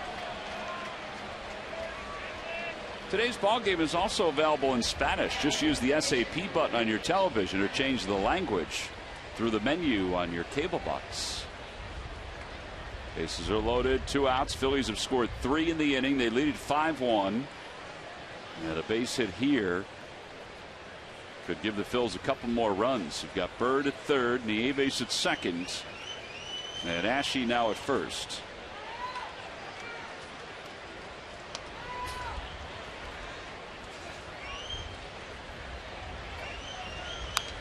Fouls it back. It's 0-1. Well, no matter what the Phillies do in this inning, this has been a productive inning. They've batted around. The inning began with Revere's single. He went to second on a stolen base. And then Ryan Sandberg watched after Rollins walked. Utley double. Howard single in 2.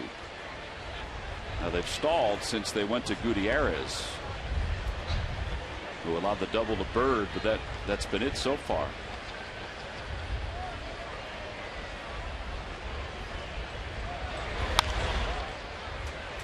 Kyle now in the hole, 0-2.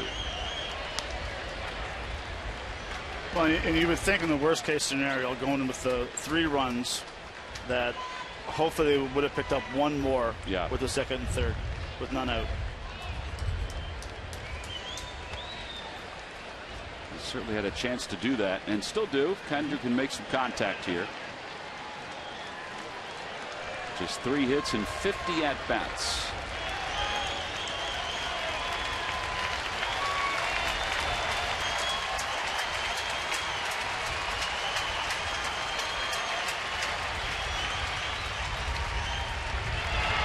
And a breaking ball and a call, strike 3. Phillies bat around here in the 5th inning. The first 3 hitters that got aboard scored. Chase Utley drove in 1 with an opposite field single to left center field, and then Ryan Howard smoked one past Ishikawa to score a couple more. It's 5-1 Phillies as we go to the bottom of the 5th.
By Citizens Bank. The Phillies Junior RBI League has been teaching kids how to play the game since 1989. To learn more or get involved, visit citizensbankpark.com/community. Good banking is simple, clear, and personal. That's helping you bank better. Citizens Bank, good banking is good citizenship. Phillies lead 5-1 on to the bottom of the 5th inning. It'll be Duffy, Pagan, and Pence. Bright sunshiny afternoon here. Temperatures are in the 60s here in San Francisco. Well, that's somewhat conservative, that look right there out in the bay. But some of the shots of some of the boats, I guess that's what you would call them, that people are utilizing out in the bay, pretty funny. There's an actual looking spaceship that was out there just a moment ago. All right, that's normal right there.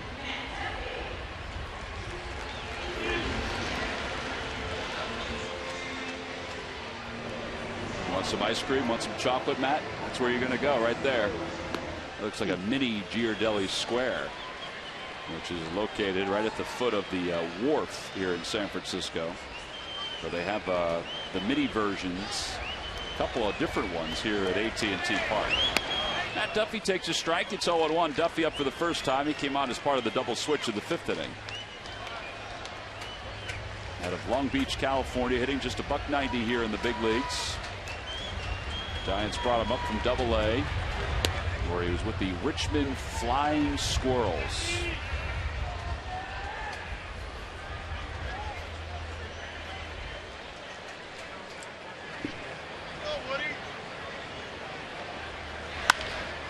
Toward the middle, Utley backhands, has it, sets and flips in time. Oh, that's a good play by Chase. Duffy is not a slow runner.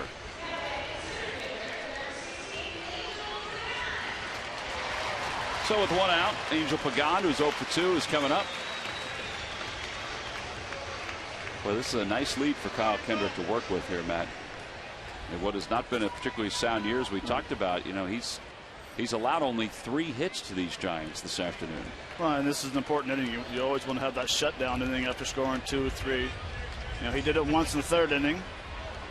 And now that was very nice play by Chase to get Duffy out, to get a quick first out in this inning.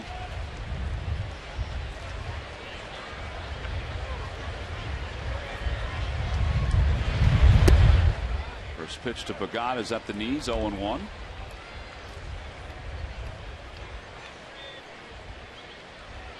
Kyle is trying to get himself back to the form that he's had in past years. Won 10 games last year, was 10-13, finished the season on sort of a downturn. The year before, though, he was 11-12 with an earned run average of 3.90. He's won at least 11 games 3 times for the Phils. He's reached double digits in victories 5 times for the Phils.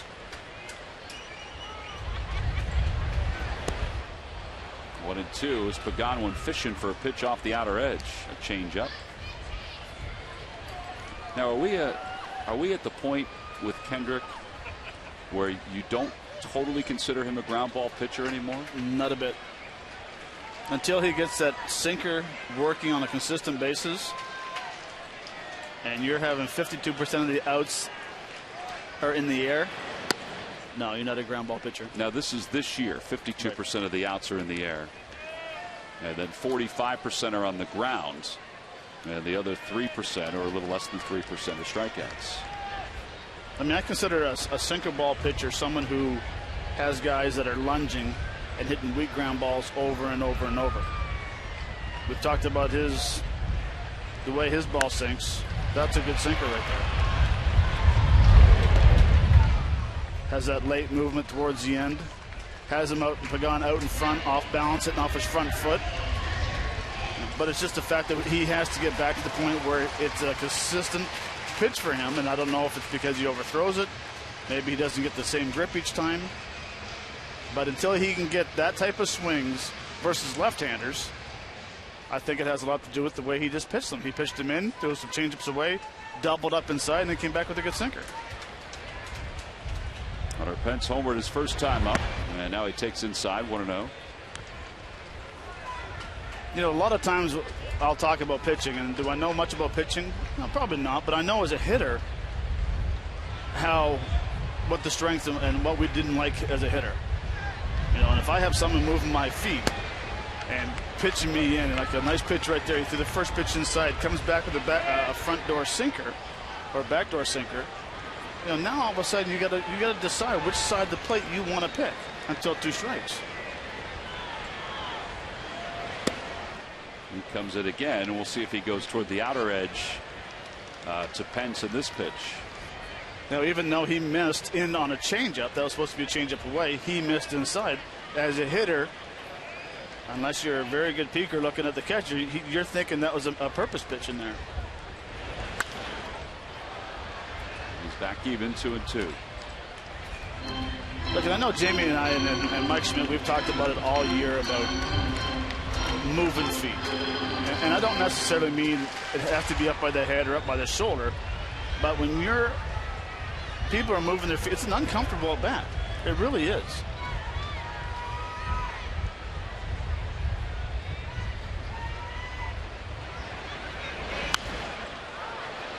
And it doesn't matter what kind of hitter you are. I mean, you could be the best power hitter or the best average hitter in the league. If you still are forced to feel uncomfortable with pitches inside, it's going to affect you. Well, and that's what made Pedro Martinez such a great pitcher. He wasn't afraid to say, you know what, home plate is mine. If you're going to take it away from me, you better earn it. Now toward left center field. Revere should get under this one, and he does, and Kendrick has a 1-2-3 5th inning. Kyle has 2 1-2-3 innings so far in this afternoon's ball game, and both are shutdown innings.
The week is the winningest manager in franchise history.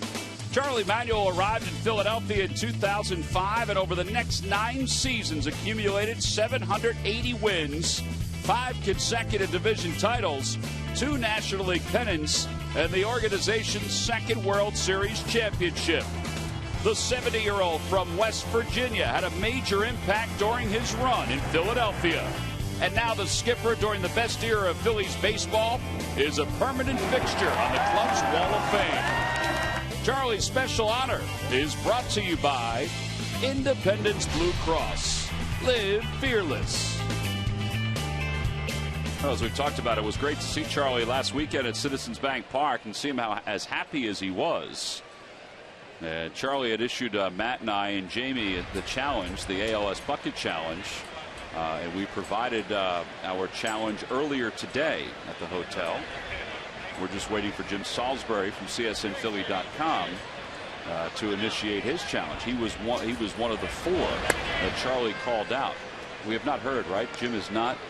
No, have not heard. We have not seen Jim doused with ice water. We can take care of it very easily. Yep. Somebody should take it down down to the press box right now and do it.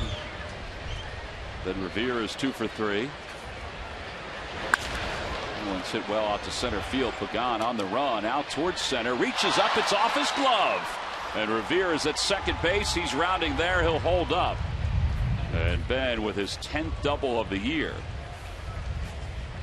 And Ben has 3 hits here this afternoon. That was a ball that was well hit by Ben Revere, but it looks like Pagan should have caught this ball. Yeah, he should have caught that. Yep. It's kind of like the ball that Ben missed last night that wasn't off his glove, but he just took a bad route toward.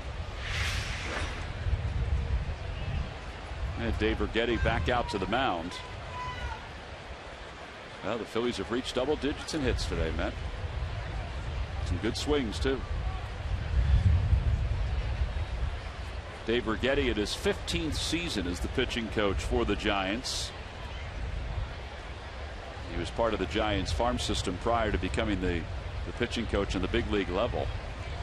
He has stuck around through more than Bruce Bochy's regime, Dusty Baker's regime here in San Francisco. Longest tenured pitching coach in Major League Baseball. The Rookie of the Year in '81. He won 82 games as a pitcher in the big leagues, but he also saved 252 games.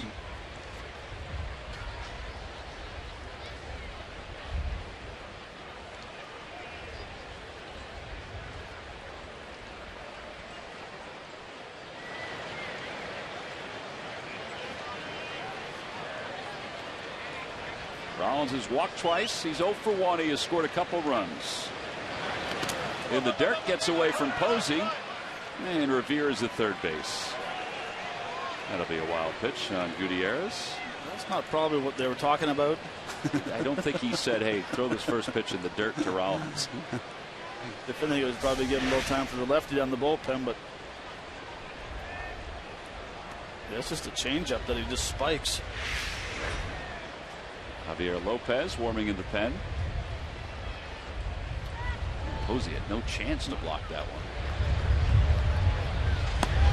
We've seen a couple pitches that Posey has no chance. That one last night that bounced over his shoulder.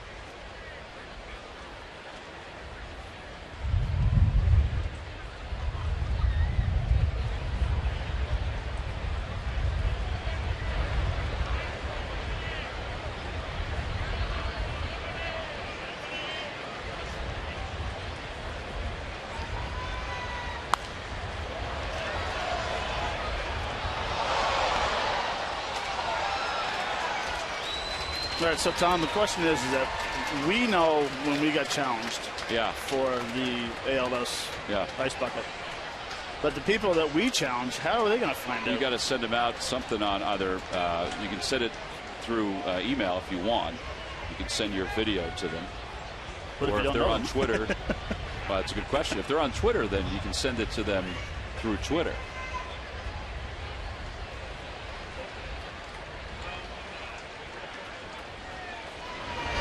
You asked Stone Cold Steve Austin. He has to be on Twitter, I would think. Right. Yeah. You asked Bobby Clark? Bobby Clark. I don't know if Bobby's on Twitter, but you probably get a message to him some way. Vince McMahon. Vince McMahon's got to be on Twitter. He is. I follow him. All right. Stephanie McMahon. Stephanie McMahon. Yeah. And the lovely Pamela Anderson. I don't know if she's on Twitter, but somebody. Pretty good chance she is. All right. See, that's how you do it. 3-1 pitch. Chopper right side. Gutierrez looks Revere back to the bag. And then throws out Rollins. What a way. Yeah, so that's how they find out. Oh, okay. Now, whether they respond or not. Did you like my little Ric Flair after I got the first? You could send it to Ric Flair and see if he'll bite. Bochy out to the mound. That's going to be it for Gutierrez. Here comes Javier Lopez. We've got a pitching change. If anybody knows the people that Matt challenged, please pass them a note that they have now less than 24 hours to complete the bucket challenge. We'll give them a couple extra hours. A couple extra hours? Yeah, Canadian time. Well, if they have a couple extra hours, then Jim Salisbury is going to have a couple extra hours, because Jim is pretty close to passing the time that Charlie gave him the challenge 24 hours ago. Pitching change here in San Francisco. We'll be back after this.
Well, back here at San Francisco, where the Phillies lead the Giants 5-1. They've got a runner at third and one man down.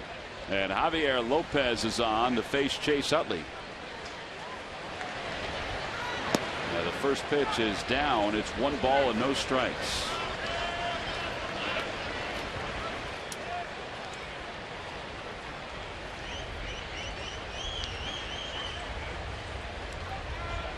There's Revere leading off third.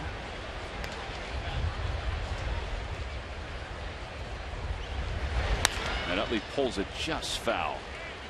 1-1. Ooh. That ball bounced up and hit that guy right below the chops.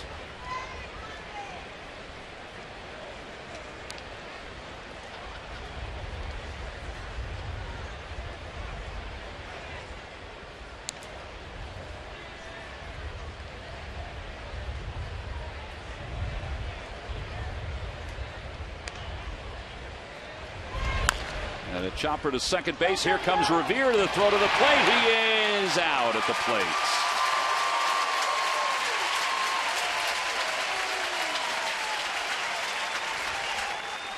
The second baseman panicked through immediately to the dish. The tag was made by Posey. No argument from the Phils, so he must have been up above the plate as the throw arrived. And he was able to tag Revere, who was given a path to the backside of home plate. Yeah, I mean, that's a great jump by Ben, and just unfortunate it's right at. And the second baseman makes a strong throw home. Look how far he is in the throw. He gives him a path to slide.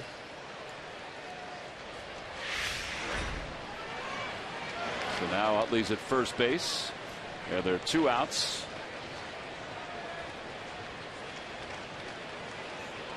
Well, that was the contact play, and Revere was going on contact in that particular spot.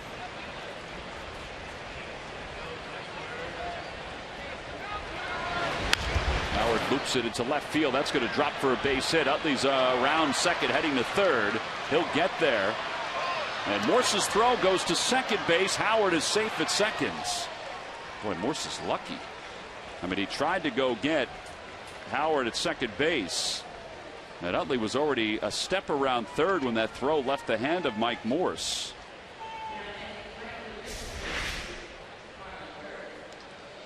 I'm just wondering if he was looking at second base the whole way.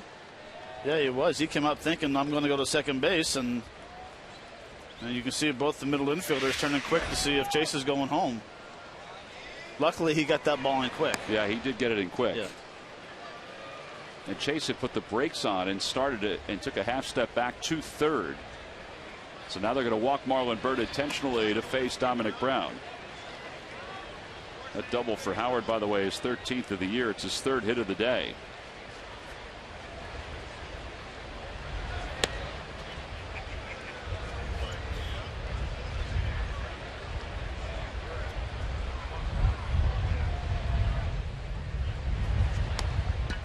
So Byrd is intentionally walked. The bases are loaded. Phillies have left 7 so far in this afternoon's ball game. Well, this Wednesday, the final game in that series against the Seattle Mariners. It's the Modell Sporting Goods Kids Run the Bases after the game for fans 14 and under. Tickets can be purchased by going to Phillies.com. It's a Citizens Bank Business Person Special at the ballpark.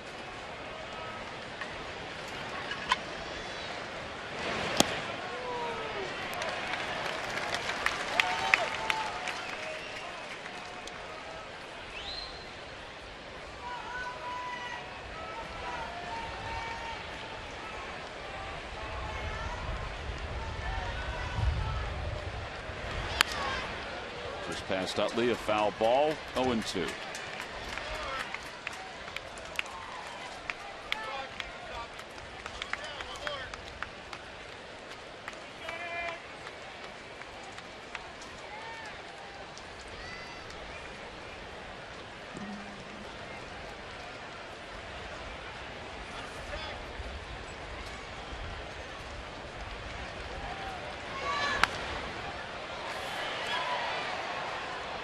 Remember facing Javier Lopez at all? I think I faced him one time. He was with the Red Sox. He was with the Red Sox, yeah. I think I faced him with the bases loaded. I would think that, and I'm not saying he's not this way anymore because he's having a decent year.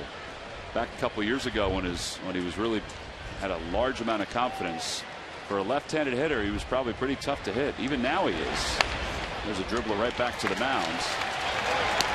And you're kind of bailing from the get-go because of the way he comes at the plate. So the Phillies leave him loaded.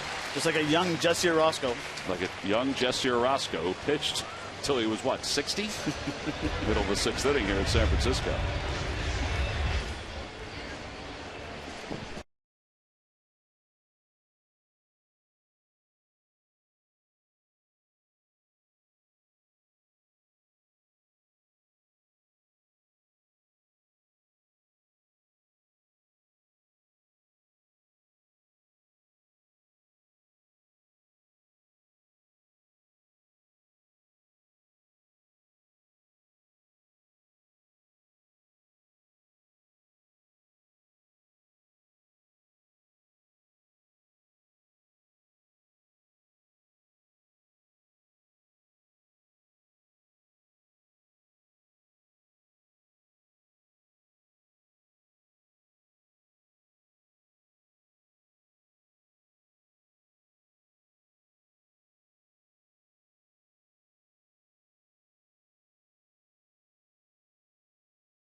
Phillies baseball is brought to you by Nissan. Get to your local Nissan store for the ride of your life and save big today.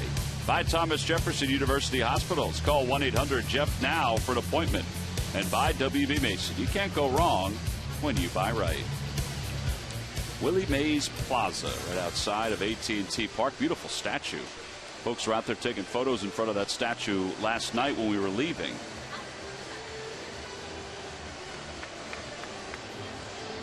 They've got the Willie Mays statue out front. They've got the McCovey statue out past McCovey Cove. That is one packed boat right there.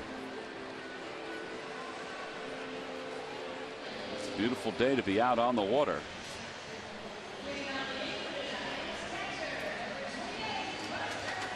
Willie Mays, born in Alabama, Rookie of the Year in 1951. 12-time Gold Glove winner. Just an incredible, incredible career. How about 24-time All-Star? There were times where Major League Baseball had a couple All-Star games in each year. Posey greets Kyle Kendrick with a leadoff single here in the bottom of the sixth. That's the first hit since the fourth. Pablo Sandoval's coming up. I mean, seriously, there are guys that have had successful Major League careers that make one All-Star game.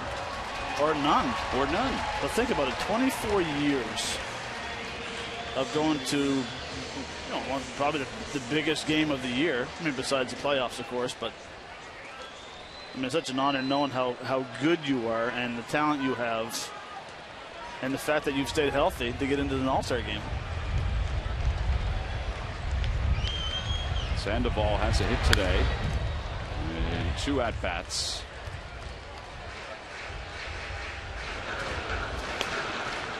Boy, Ryan Sandberg's not wasting any time. He's got bullpen action going there.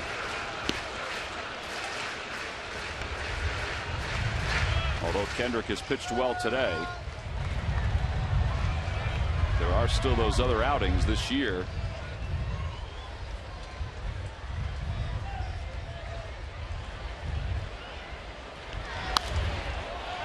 Towering pop-up right side. Utley and Howard. It's Howard who makes the call, and he gave way to Utley. Utley picks it up and flips it to second, and he flips it wide of the bag.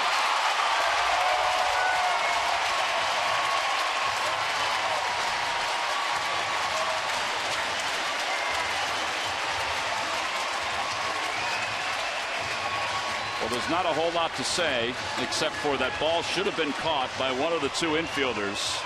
And when it wasn't caught, the out should have been recorded at second base. I guess I should have put the infielders should have more communication than the outfielders today. I mean, right there, it looks like Lions camped underneath it. And then Chase had time to turn and throw to second base, but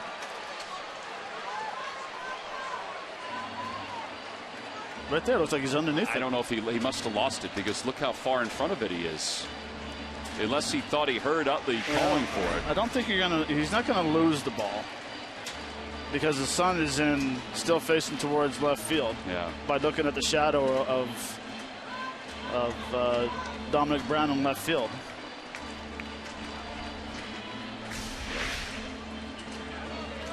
Howard is calling and saying he's got it, I got it. And at the last moment, whoop. Honestly, Matt, that was 3 feet behind him. Yeah. But even there, Utley had plenty of time even to turn and throw to second base.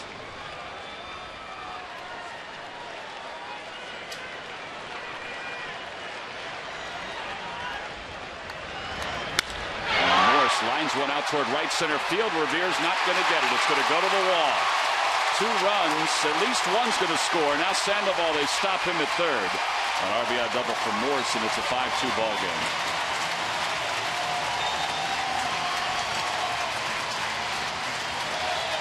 Triple and a double today for Mike Morse.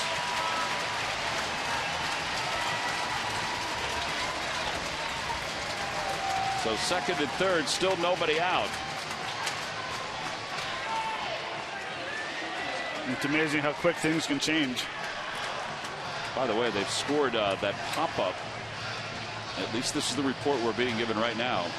A straight error on Chase Utley. And Kyle Kendrick is not pleased right now. He's slamming the ball into his glove as Ryan Sandberg comes out to make a pitching change. Mario Hollins is running in from the bullpen. And the Phillies will go to the pen here in the 6th inning with nobody out, runners on 2nd and 3rd. And that is a not so pleased Kyle Kendrick who exits.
It's the Phillies 5, the Giants 2. Mario Hollins will take over for Kyle Kendrick.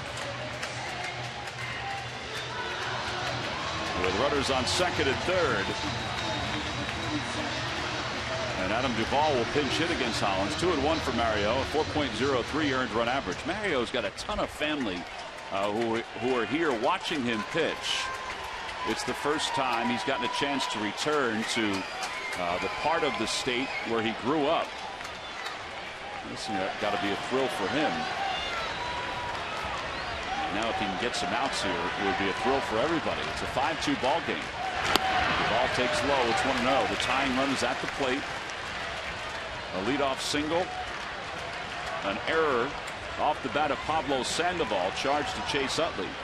And then a double by Mike Morse. And the Giants got a little life here in the bottom of the 6th inning.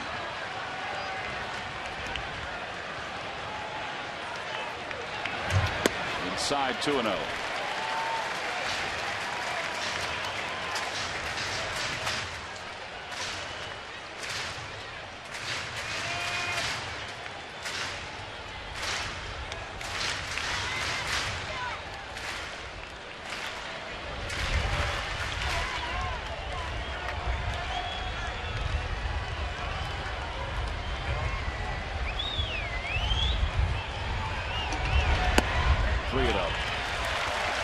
Is back. They concede the run to get it out. Duvall the year hitting 196 here in the big leagues. Spent a lot of time in the minor leagues this year.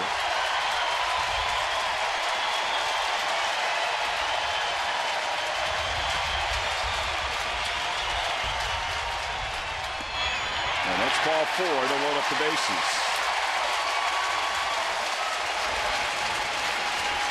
And the Giants will let panic bat here.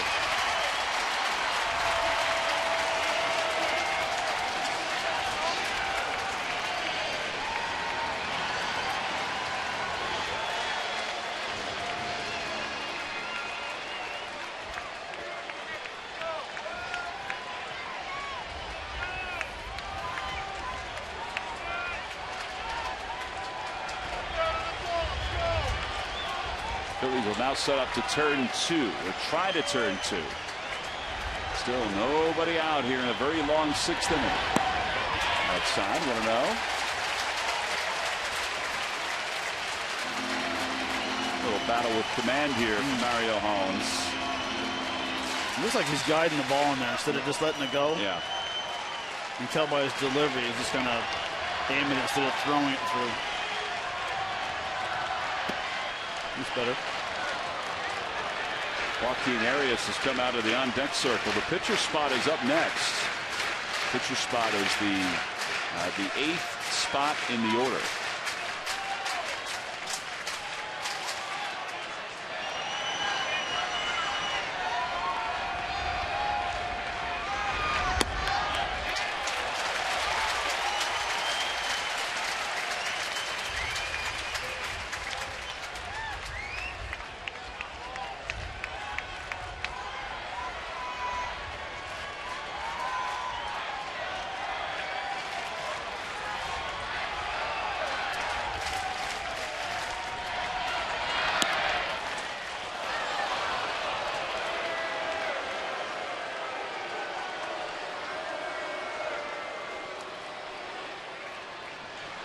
I don't think the fans thought that was a strike. No, they will let you know it here.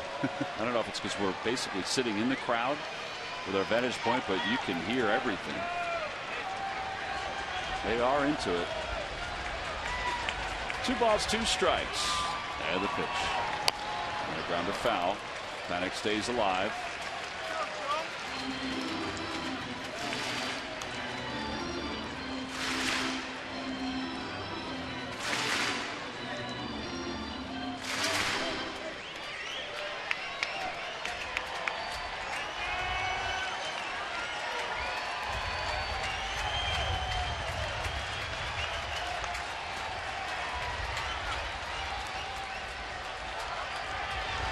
And a chopper back toward the mound. Hollins has it, and he doesn't have a play.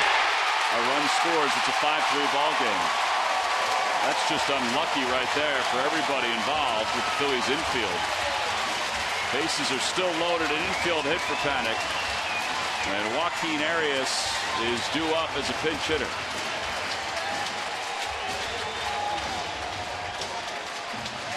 Honestly, there was just nothing you could do there. No, it's not. I mean, it's chopper off a home plate. I mean, he does a nice job over the shoulder. He stumbled just a hair, but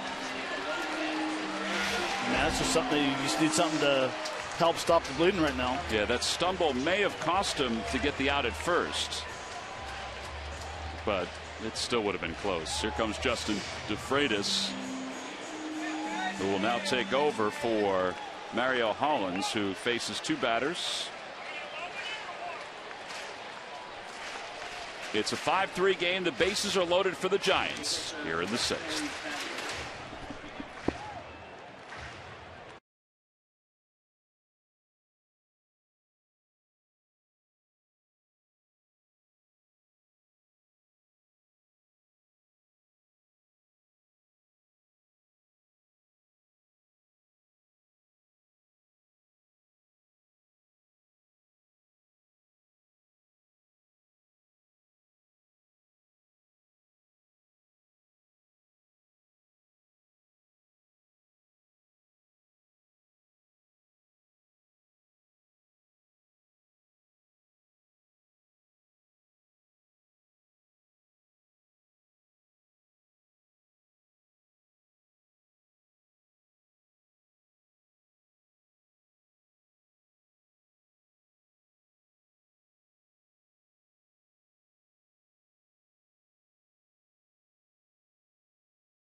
I guess it's safe to say that in the bottom of the 6th inning.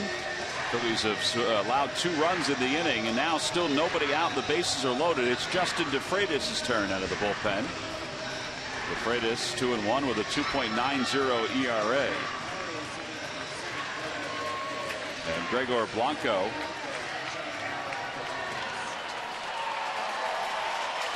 Joaquin Arias was announced as a pinch hitter, but the Giants will now, instead of using Arias, will use Gregor Blanco.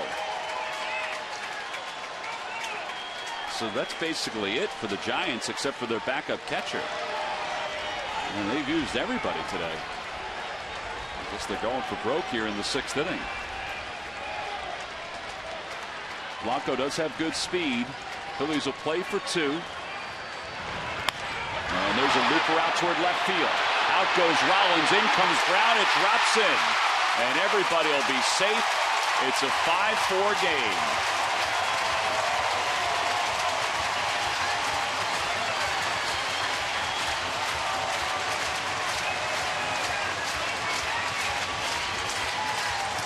What's the saying? When it rains, it pours? It's absolutely a monsoon right now. I mean, aside from Morse's double, everything else has been softly hit. It's just bat on ball and hope for the best. And the Giants have gotten the best.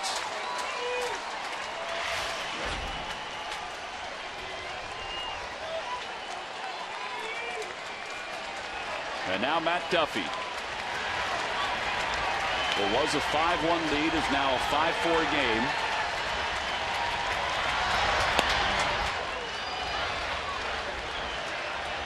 And it's still nobody out.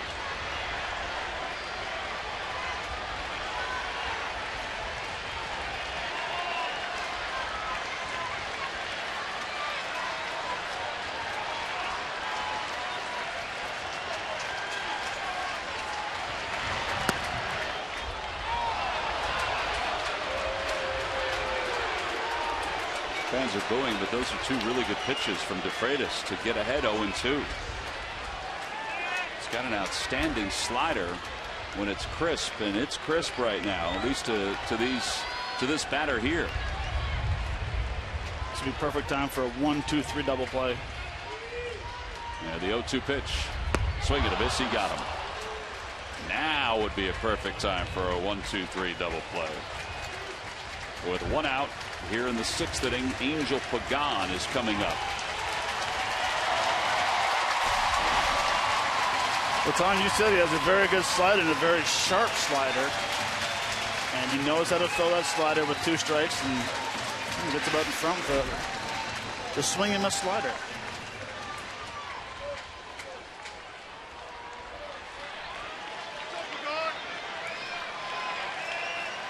It's pretty good numbers with the bases loaded right there. Yes, he does. 393.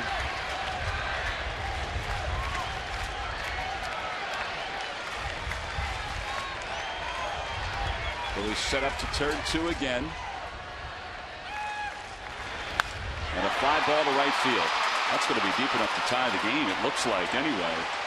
Bird is under it, makes the catch. Coming home from third base is Duvall, and it's a 5-5 game.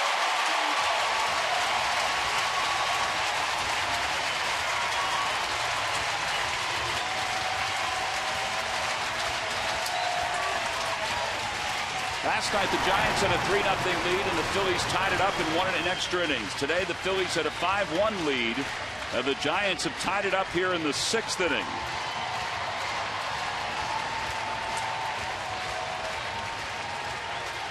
Now, because of the error charged to Chase Utley earlier in the inning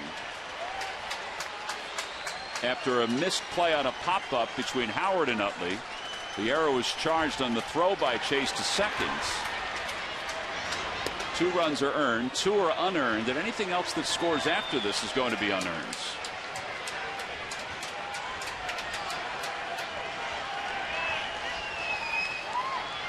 That error looms large right now in this inning. 0-1 to Pence.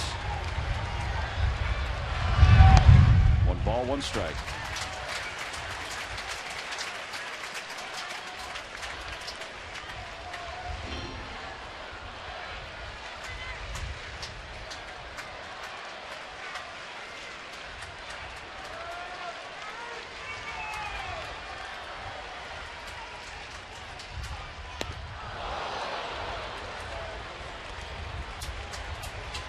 Hey, we need to get the 6th inning over. Sixth inning has not been pretty on this road between trip. the 2 games in Anaheim. It's at 14 runs. 10 in Anaheim and 4 here. Yeah. Gosh, I kind of forgot about that. Yeah. 7 and 3. Yeah. Outside. Pence did not fight. It's 2 and 2. Yeah, 14 runs.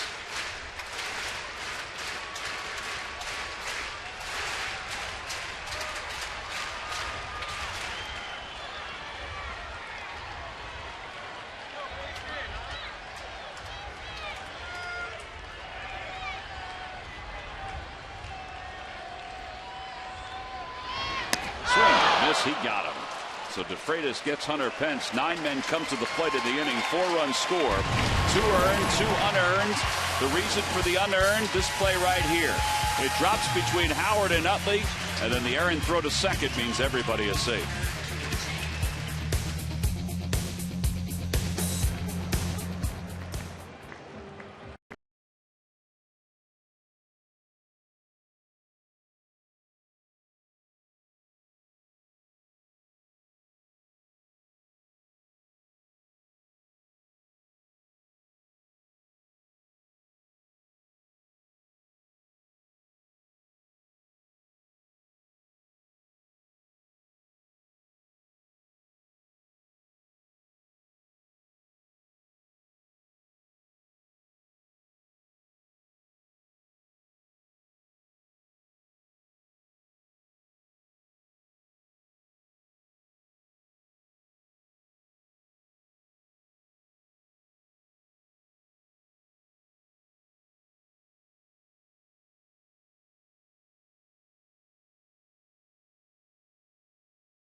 I'm not sure if we can summarize what just happened in the 6th inning just by throwing this up there, but we'll try. 4 runs for the Giants in the 6th inning, and a big error on a missed pop-up that dropped between Howard and Utley, and the error charged to Chase on the throw to second base really opened the gates for the Giants to score the 4 runs.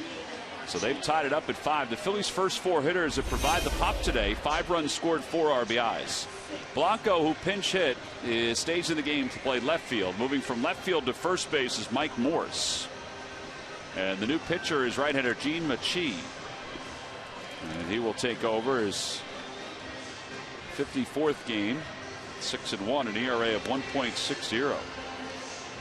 All right, so no decision for both starters today. Phillies have left 10 on base. And Matt, you were talking about that during the 4-run inning by the Giants, that in reality this game from a Philly standpoint, it should have been a larger lead. They just couldn't get a big base hit to get some extra runs home. It felt like it was an 8-1 ball game going into the 6th inning, just because we've had second and third a few times. Man on third never scored. So when you don't take those opportunities and get guys in, good teams find a way to battle back, and that's what the Giants did. They got some luck. Bad defensive play, some more luck. Yeah, they didn't hit the ball that hard aside from Morse's double. So now Nieves will lead it off here in the top of the 7th inning, all locked up at 5. First pitch is over. It's 0-1. Gene Machi delivers a breaking ball. By the way, one of the runs which is unearned in that inning, there are 2 runs that are unearned. One of those runs will be charged to the team as far as an earned run goes. Nieves lifts it out toward left field. Blanco has room. A step from the track. And away. We'll find out what the reasoning is behind that. 1 run is charged to the team. Yeah. So that's just floating in space. No pitcher gets it, just the team gets it. Correct. That is correct. I've never heard that before. Really? Never. So that's that column where it's all others. Yes. There is a column for that in the daily stat pack. He can be a pretty good player sometimes. All others and TBA. I don't know about TBA. Nah, he's not bad sometimes. Ashe, the batter. And it's 1 ball and 1 strike to Ashe.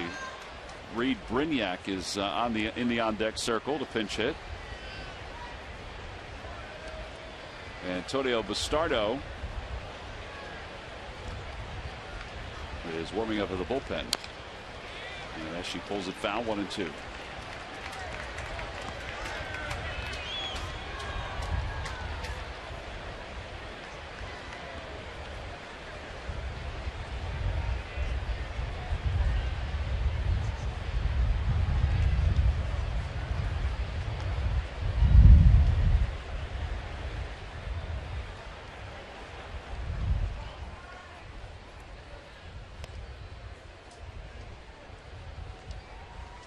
A little different delivery right there. A little quick pitch. Little quick pitch.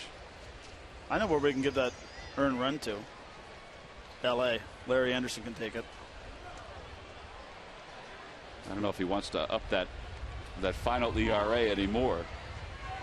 2-2 pitch. And Ashe pops it foul out of play over the Giants dugout.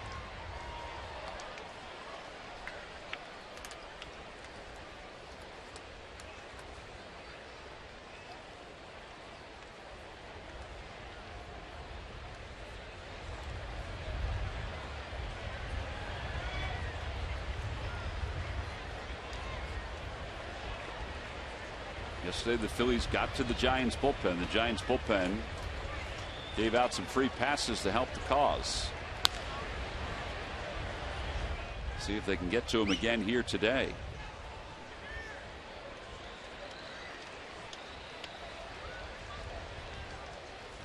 Tim Hudson went 4+ innings today for the Giants, charged with the 5 runs. And although the Giants bullpen has allowed some base runners, they haven't allowed any additional runs.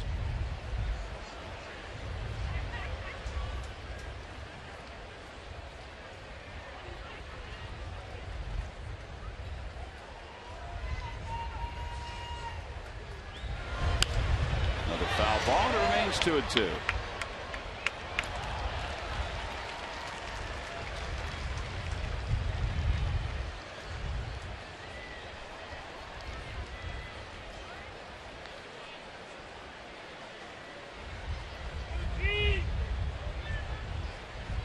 I think we should start talking about the Star Wars again, because back in the day earlier when we were talking about Star Wars, they're raking, hitting balls everywhere. I wish we had that control, Matt. I wish we had that control.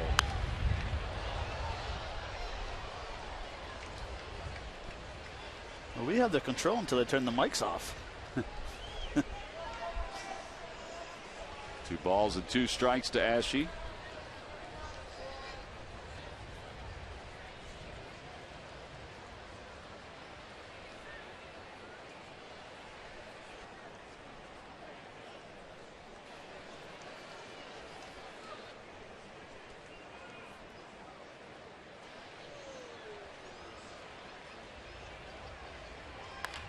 Ashe lifts it out toward right, playable for Pence. 2 fly ball outs. And that'll bring Brignac to the plate as a pinch hitter. Phillies fantasy camp is open for men and women 30 years old or older. It's a chance of a lifetime to get out on the same fields the Phillies train at during spring training. Down at Bright House Field in the Carpenter Complex, January 21st to the 25th. Of 2015. Call 610-520-3400 for more information. Get your information on Phillies Fantasy Camp for a chance to train with the pros. Get yourself your own Phillies uniform with your favorite number, your name on the back. There's Brignac to pinch hit, and he swings through the first pitch. It's 0-1. Reed hitting .225. 2 for 13 as a pinch hitter.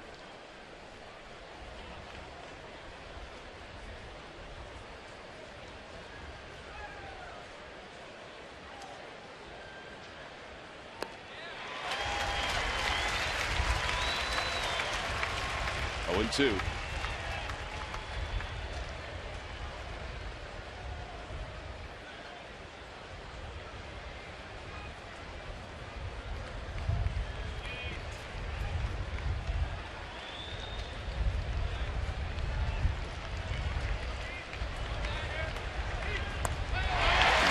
Is struck out.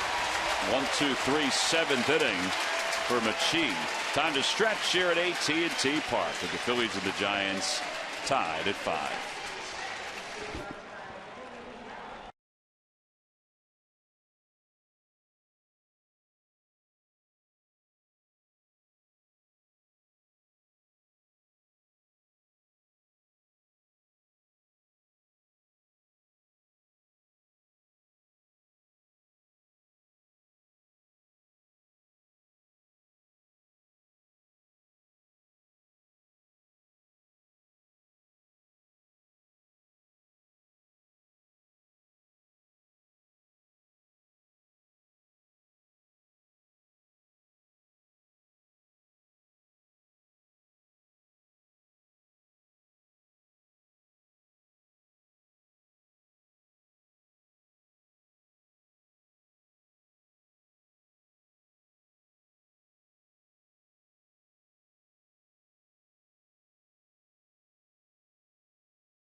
Not gone all that well for the Phils in the last inning or so. They're tied at 5 as we go to the bottom of the 7th inning. They had a 5-1 lead.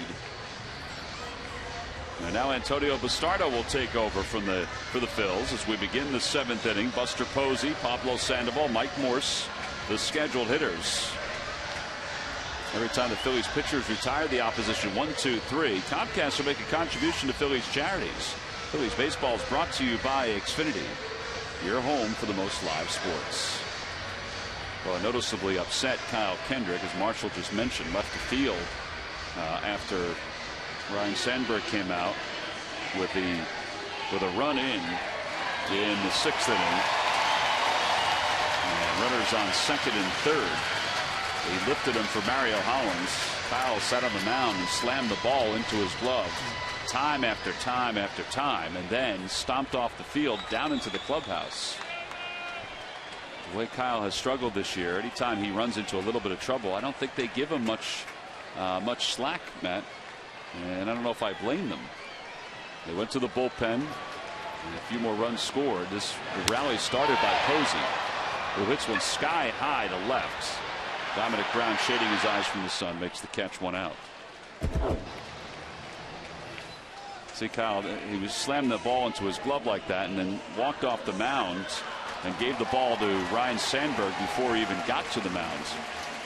But he was flipping that ball hard into his glove a bunch of times. I mean, his frustrations could have been about a number of things, not only being taken out of the game, but also about the ball that dropped in between Howard and Utley.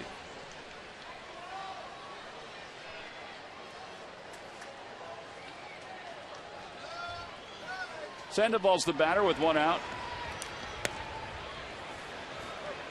0-1.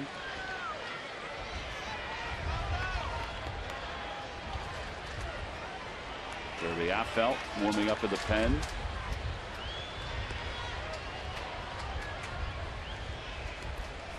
One ball and 1 strike.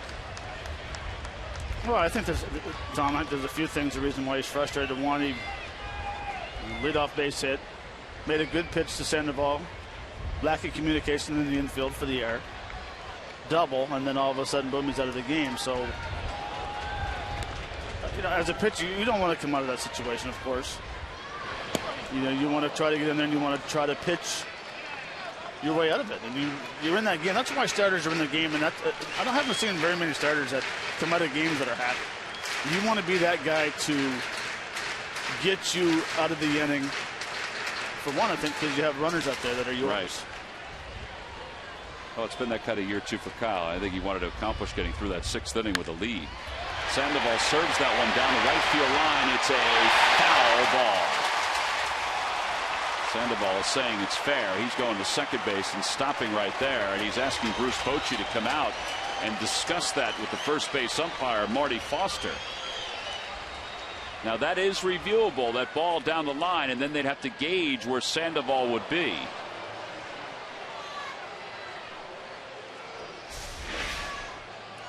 Take a look at this. Yeah, that's foul. Foul ball.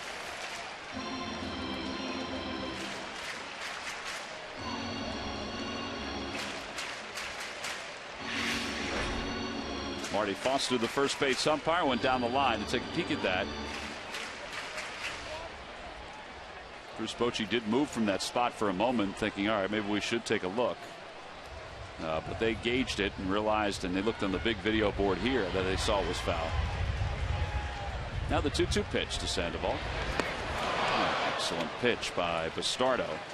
And there are 2 outs. And that'll bring Mike Morse to the plate. Nice 2-2 slider down again.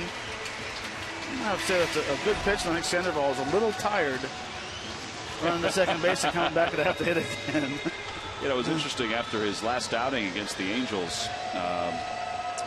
Bastardo and Carlos Ruiz had a conversation. Carlos obviously knows Antonio well and is, very firm when he talks to Antonio about his abilities and about what he needs to do. Now, Nieves is catching here today. Carlos was out in the bullpen when Antonio was warming up, and he continually reminds Antonio that he has great stuff, and he has to rely on that great stuff. Yeah.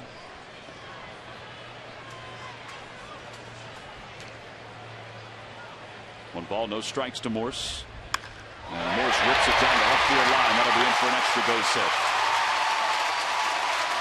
Mike Morse is having himself a day. That's 3 extra base hits today. 2 doubles, a triple. And he's in scoring position. Madison Bumgarner was out of the on-deck circle to pinch hit. They're going to pull him back. And they're going to send up their final bench player, Andrew Susac, here in the 7th inning. I mean, they've got Bumgarner that they can utilize down the road if they need to.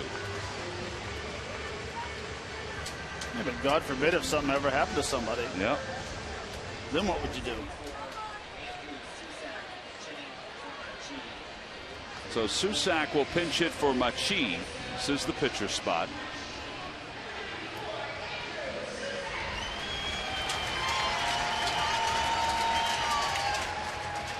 Here in the big leagues, a 200 hitter.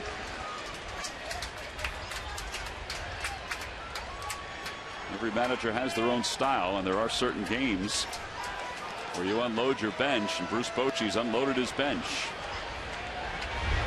And there's a fly ball to left field. It's fairly deep, but Dominic Brown is there, and he makes the catch. And that'll do it for the 7th inning. No runs, 1 hit, 1 man left in scoring position. A nice inning by Antonio Bastardo. We'll be back for the 8th.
Toyota, the annual clearance event is going on now. Toyota, let's go places.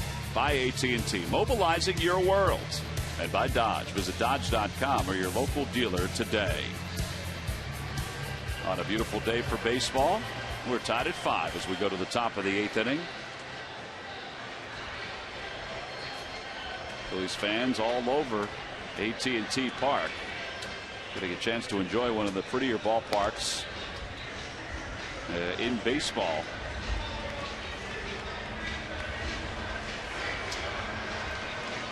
There's that Phillies big group that we talked about yesterday. They waited till the 10th inning to celebrate yesterday.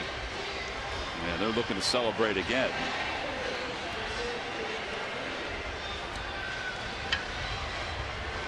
Jeremy Affeldt is the new pitcher for the Giants.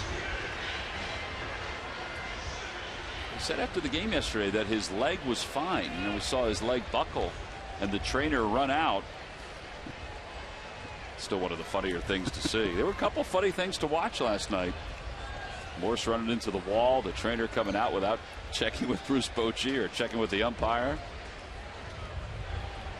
So Affeldt is on to face the top of the order. Ben Revere to lead it off here in the top of the 8th inning.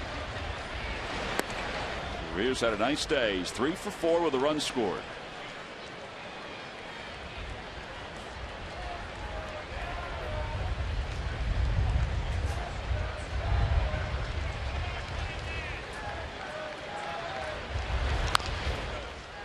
Ball, 1 strike.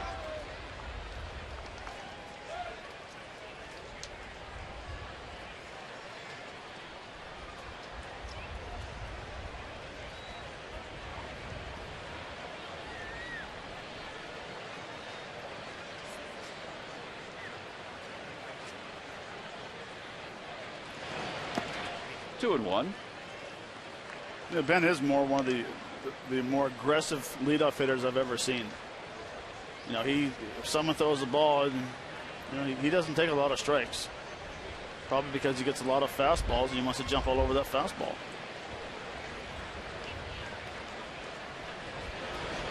And another base hit for Revere. That's a 4-hit day. He's 4 for 5.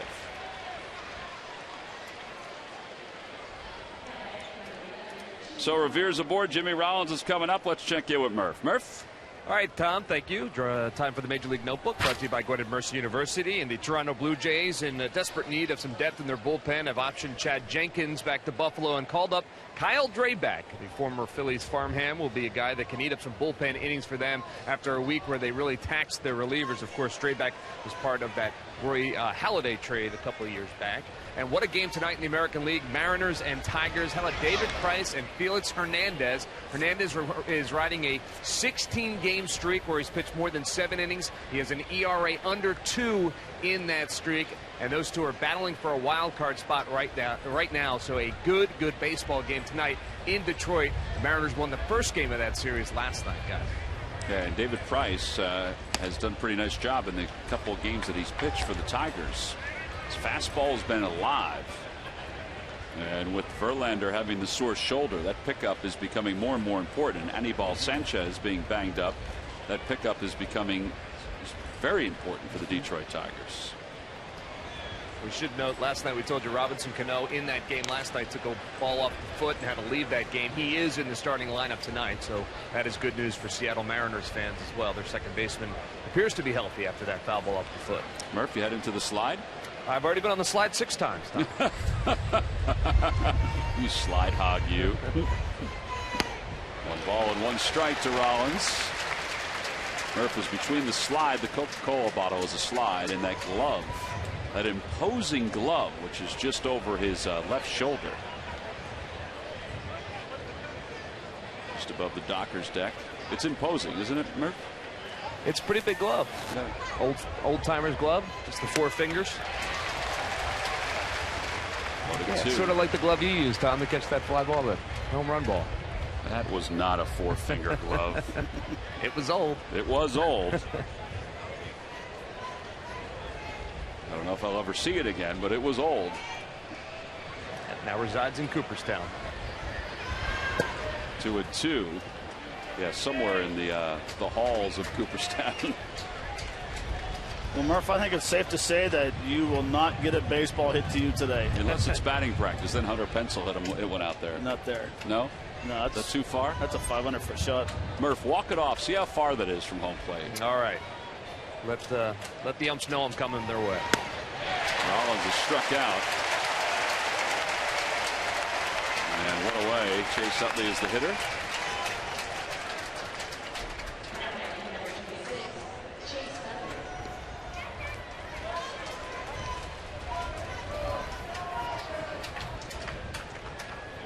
Sergio Romo is now heading to the Giants bullpen.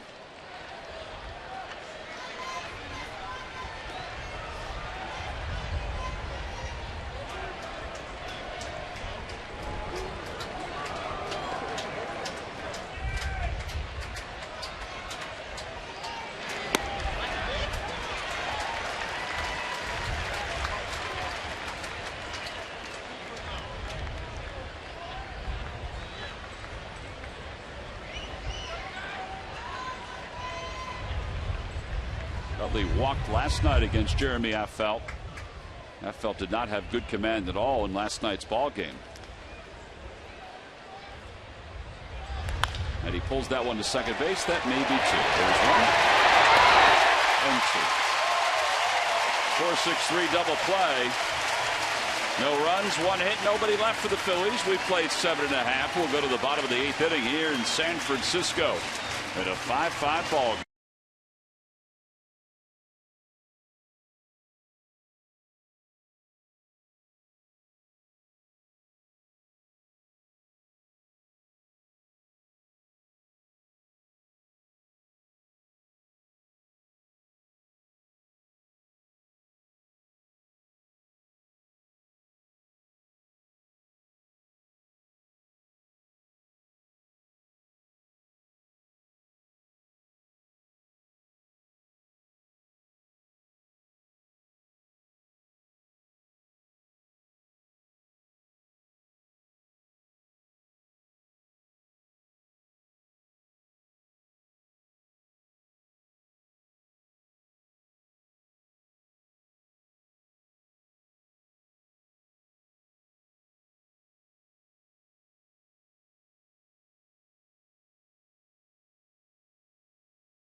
On Sunday, August 24th, the Phillies will wrap up their next homestand against the St. Louis Cardinals, and it's the back-to-school Phillies gym bag, free to fans 14 and under.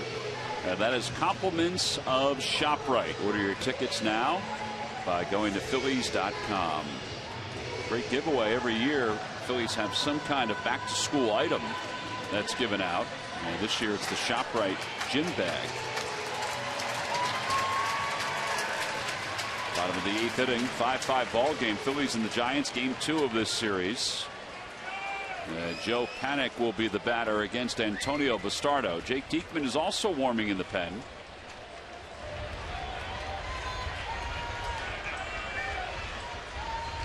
Remember, Ken Giles did throw a couple innings last night, but he was in the 20s with his pitch count. It wasn't terrible.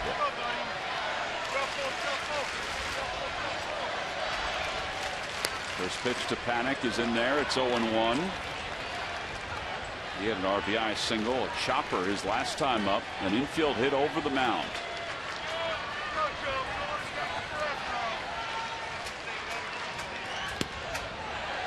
The ball got a piece of Joe West, the home plate umpire. 1 ball, 1 strike.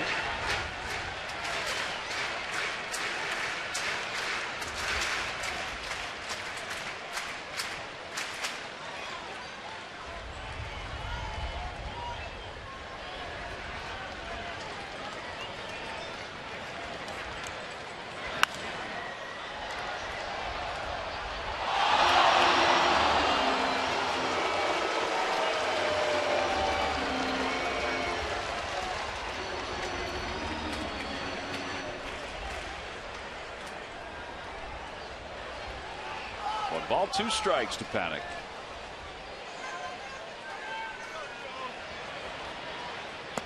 Slider, and he lays off 2-2. Paddock just hit a foul ball to the upper deck. Had a poor guy. Boy, he had it sized up, and he was feeling good about himself. He had a glove, and it was in his glove, and at the last moment, it just squirted out down to the next deck. And those were the boos that you heard.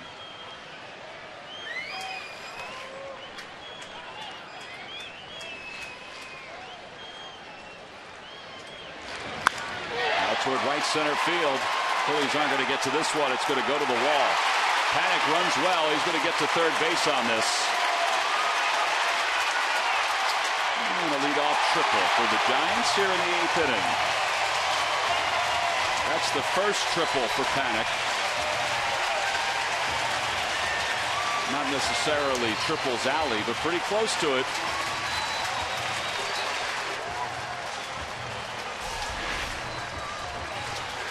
The outer edge of triples alley. Nice swing. It's a nice swing, but it's a bad location on a fastball. Too much middle of the plate. Drives it right where that Visa sign is, and it's not in that triples alley, but it's once you get to that wall and the type of speed that Joe has, he gets to third base very easily. So Panic is over at third. We mentioned it's his first triple, and now with nobody out, Ryan Howard over to talk to Antonio Bastardo. Nieves is coming out. Joe Smith's going to follow Nieves out to the mound. Joe's not giving them any slack at all. Now, why is this? I know we're looking for speed of the game. Not everybody wants the game to get faster, but I mean, they didn't even do anything. They just went out and had a quick conversation. I don't know. And now Ryan Sandberg's coming out, and they're going to go to Jake Diekman. So pitching change for the Phillies here in the 8th inning. Runner over at third, nobody out. We'll tell you about Jake Diekman's numbers when we get back.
Good by Chase Utley, the other one not so good. Yeah, this is the 1-4-3 little flip. Nice job of getting rid of the ball and making a nice strong glove flip, and then the not so good with the little lack of communication right here. I got it, you take it, and then Ryan, and then Chase does the little quick backhand flip where I think he had more time, and that is the defensive plays of the game brought to you by Hyundai. Yeah, now that play is not all about Chase Utley. Right. That's as you said, the miscommunication. Looked like Ryan Howard had it lined up, and Chase was deferring to him, and our replay showed Ryan calling it, but at the last moment, Ryan sensed something. Maybe he didn't see it, we don't know, and it just dropped between the two, and then it was the errant throw by Chase. So Jake Diekman is on, and he'll face Gregor Blanco. The infield is in a 5-5 game. Why Diekman here? Because you need a strikeout. Oh, yes, you do.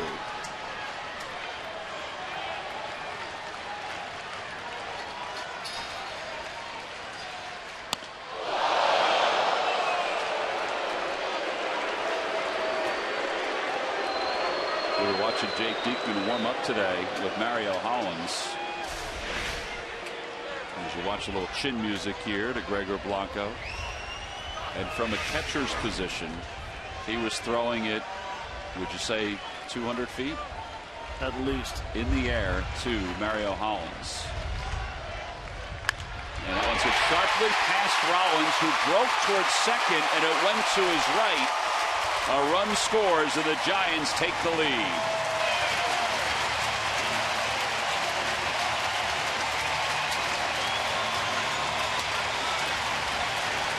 Blanco has 2 at-bats. He has 2 RBI singles. It's 6-5 San Francisco.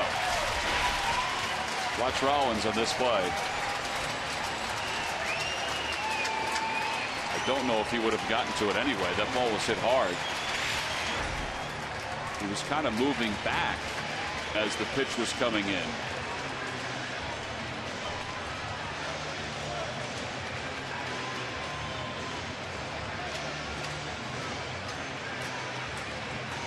So Bob McClure out to talk to Diekman.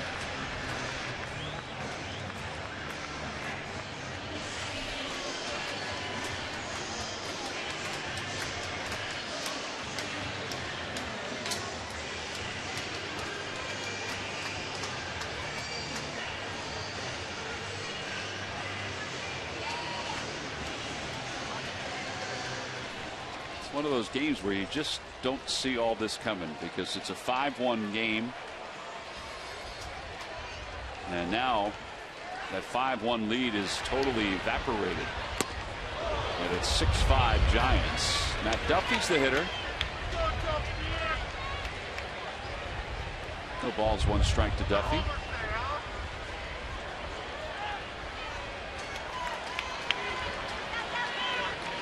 He's lined up to turn 2. Outside, 1-1.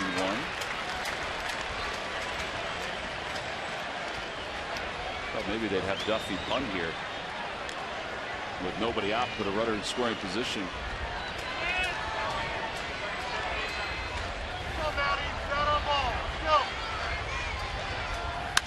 he loops it out towards center field. Revere's coming on. He dives. He can't get it, but he fortunately keeps it in front of him. First and second with nobody out.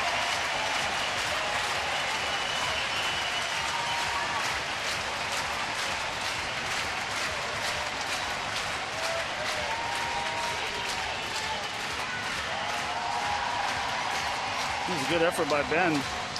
It's a good pitch down and then kind of fights it off the center field, and Ben has a tremendous jump, but like you said, he's very fortunate right there that he keeps that ball in front of him for first and second. Yeah, because that ball still had a little spark in it. Yeah. If it had gotten past him.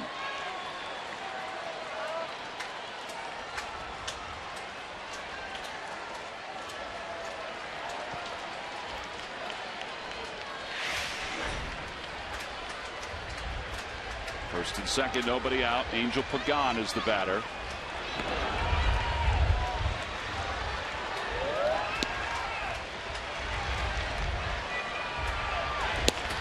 One ball and no strikes.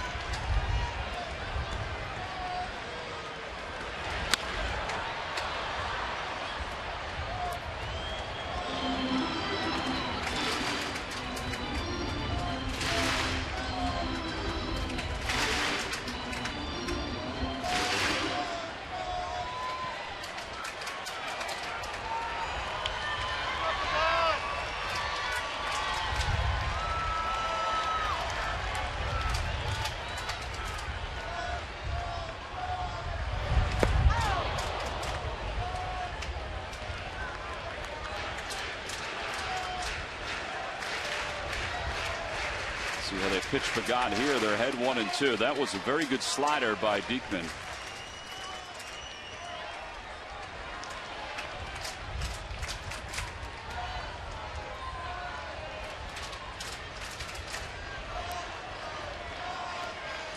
And now the 1-2 pitch.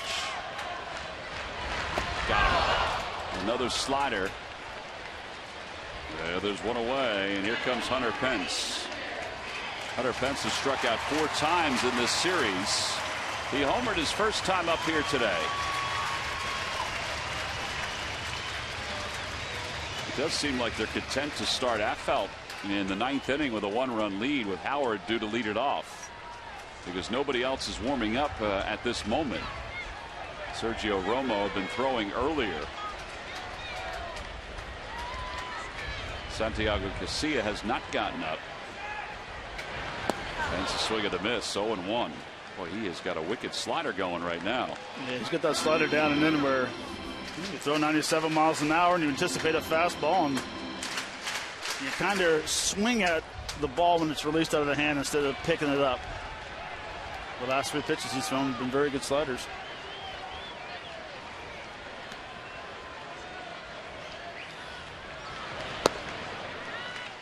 Is it tough as a hitter to see it all here at AT&T Park at this time of the day? Is that a big deal at all? Not right now. It's not. I mean, it's, you know, there is some distractions in center field with that batter's eye, but it's, I always thought it was a little tougher here to see in day games in the majority of places. Is it a smaller batter's eye? It's smaller. It's smaller, yes. 1 ball and 1 strike to Pence. Fastball 1-2. 98 on that one. Here's the batter's eye that we're talking about. That green is somewhat faded above the fence.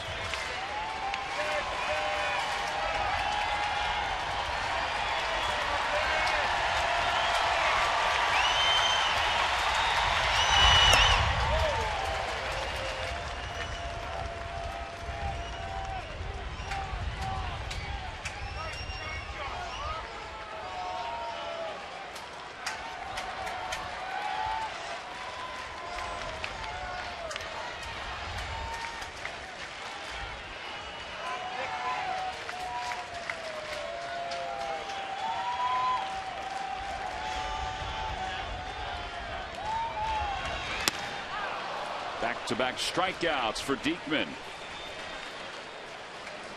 Well, you want to talk about effectively wild. That's exactly what Jake Diekman is, particularly in this inning right now.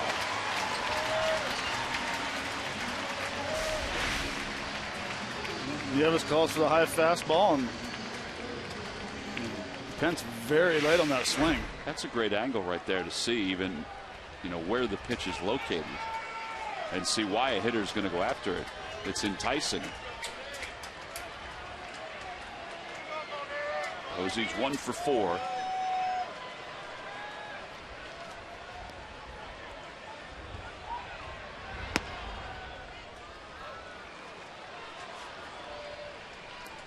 The last pitch to Pence is a good pitch because yesterday he struck out 3 times on elevated fastballs. So scouting report is when he's not seeing the ball well, he swings at everything, and elevate and 97, you get a lot of swing and misses. Now the 0-1 off the glove of Nieves, not too far. 1 ball, 1 strike. In the 9th inning, it'll be Howard to lead it off. It'll be Howard, Bird, and Brown. Those are the first 3. And the Phillies hope that they can extend that inning and at least get the 1 run to tie it. And they're hoping Diekman can keep it at just a 1-run deficit at this point.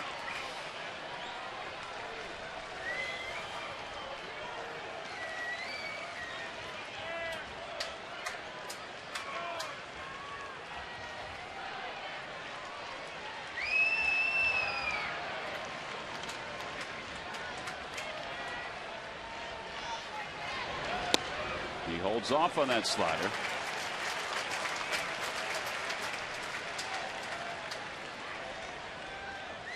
Looks like you got a rib cage in that check swing. An oblique. Posey. Yeah.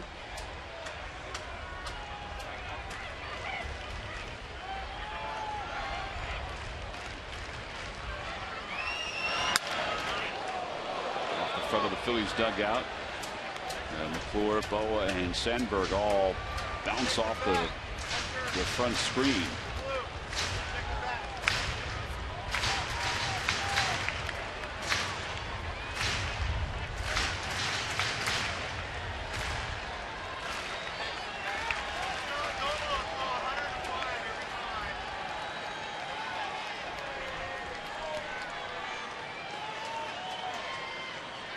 Swing and a miss.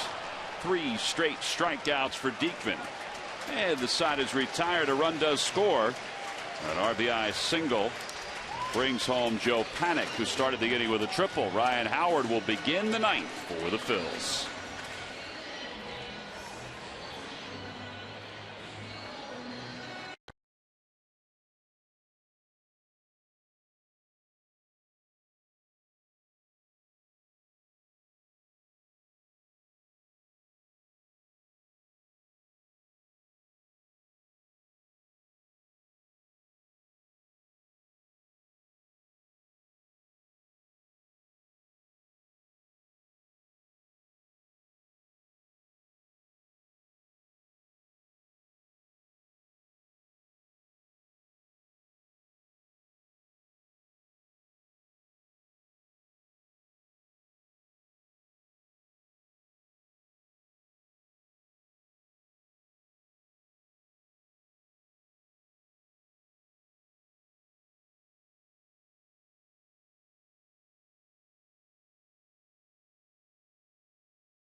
At AT&T Park.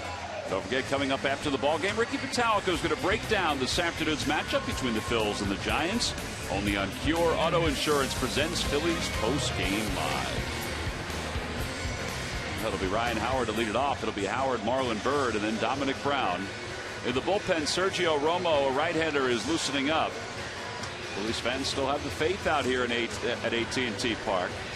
They watched yesterday. The Phillies were down 3-0.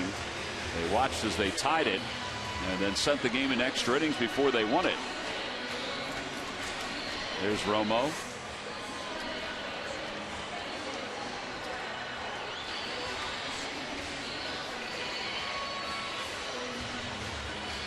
So Affel will continue on. Boy, he pitches a lot, doesn't he? He'll face Howard to start it off.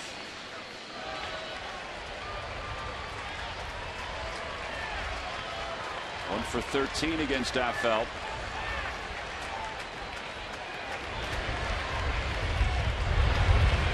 Swing, and he went, according to Joe West. Now we can't believe that West called that a strike on the swing.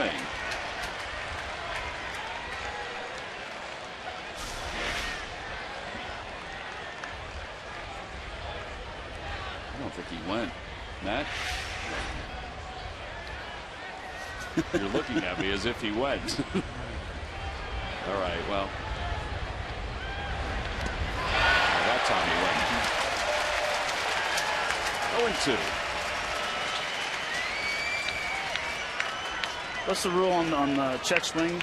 An attempt to make contact with the ball becomes a call for a swing.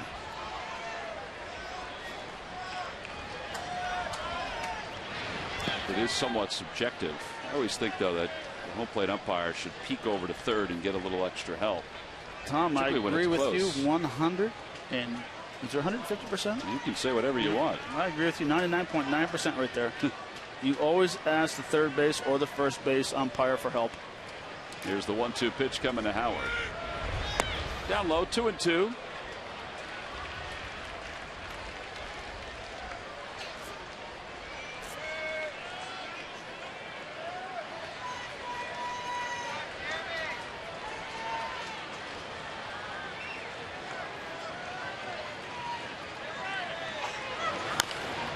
Ball at first. That's a fair ball. Morse will take it to the bag. 1 out here in the 9th inning. All right, let's see what Bruce Bochy does. He's already out of the dugout. He's just signaled to the pen. So Romo's going to come on to face Marlon Byrd. So Affeldt goes an inning and a third. He allows 1 hit.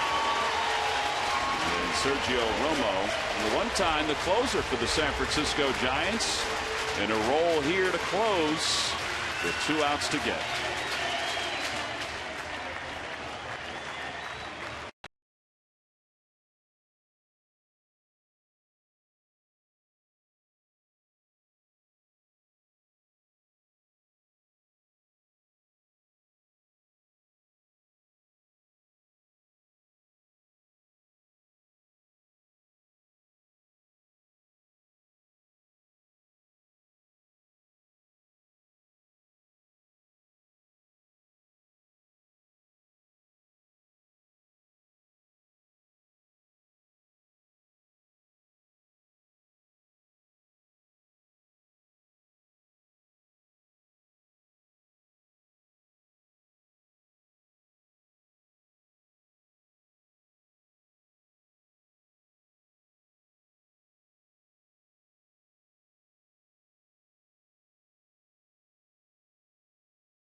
Mason delivery of the game. We go to the 8th inning.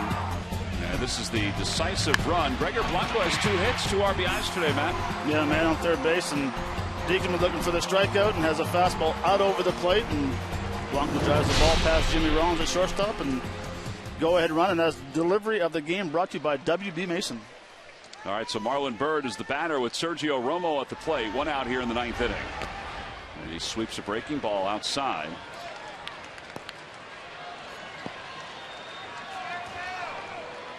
Romo's numbers, he does have 22 saves this year. This is a save situation for him.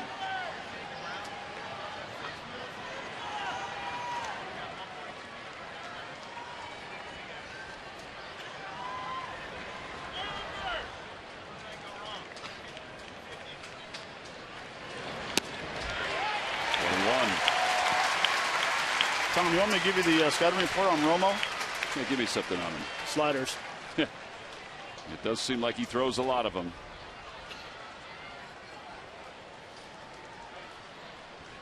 I think it'd be safe to say that he's probably about an 80% slider guy. On the outside corner, that time he throws a fastball. And it's 1-2 to Marlon Byrd.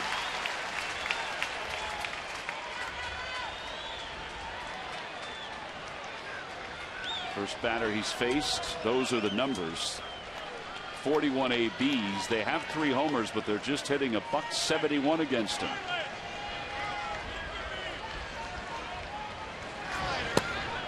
Two balls and 2 strikes.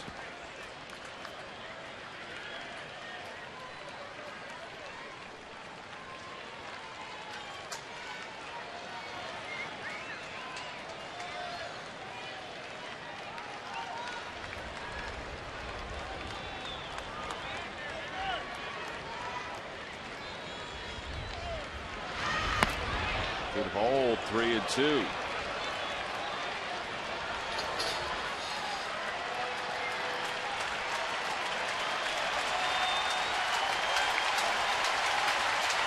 Phillies had a 5-1 lead. And now it's 6-5 Giants. There's David Buchanan right at the end. He'll finish up this road trip tomorrow afternoon for the Phils. And he'll be opposed by Tim Lincecum. 3-2 pitch to Marlin. And he stays alive and fouls it off to the right.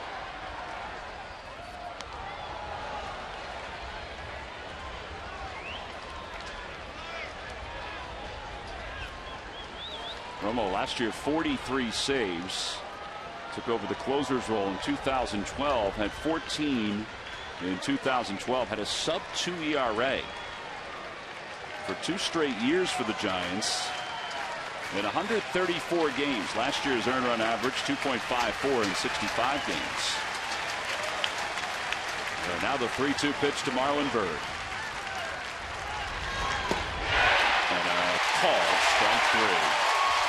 Started the slider at him, and it swept right over the plate. 2 outs here in the 9th inning.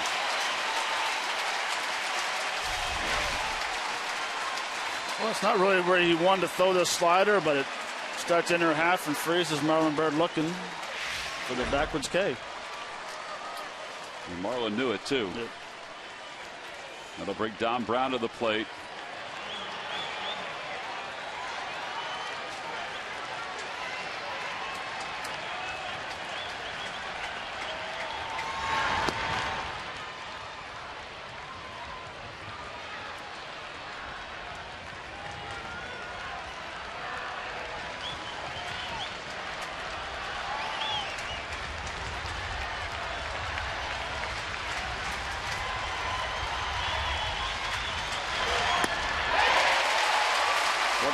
Strike. Grady Sizemore's come out of the on-deck circle for the Phils.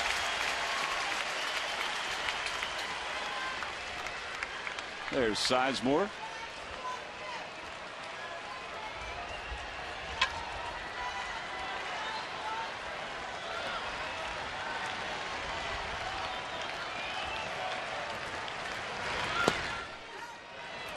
Phillies trying to get a base runner. Put the tying run on board. In a 1-run deficit. Phillies with 12 hits, the Giants with 11.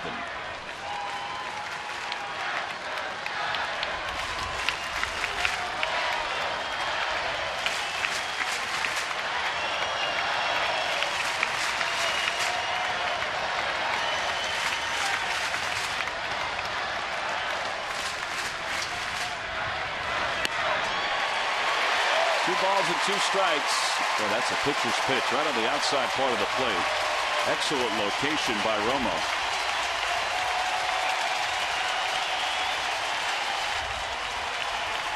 This crowd of 41,907. It's the 309th consecutive sellout for the Giants here at AT&T Park. On their feet. They count 2 balls and 2 strikes.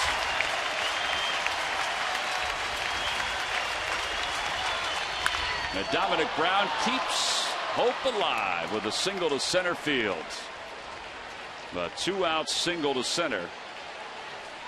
Dominic's first hit of the day, and it brings Grady Sizemore to the plate as a pinch hitter for Will Nieves. On the Toyota Major League scoreboard, Atlanta's jumped out to an early lead over the Oakland A's. It's 2-0. Freddie Freeman on RBI double for the Braves.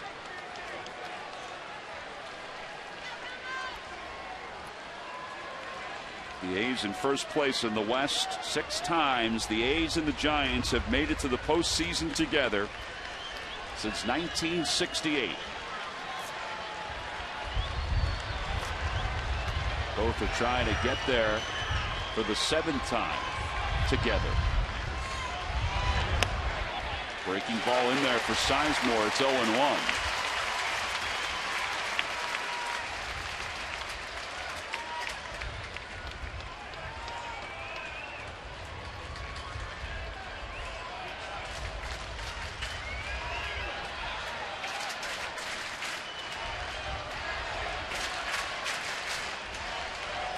Outfield is deep, trying to cut off an extra base hit. The 0-1 pitch. On left field line, that'll slice out of play. 0-2.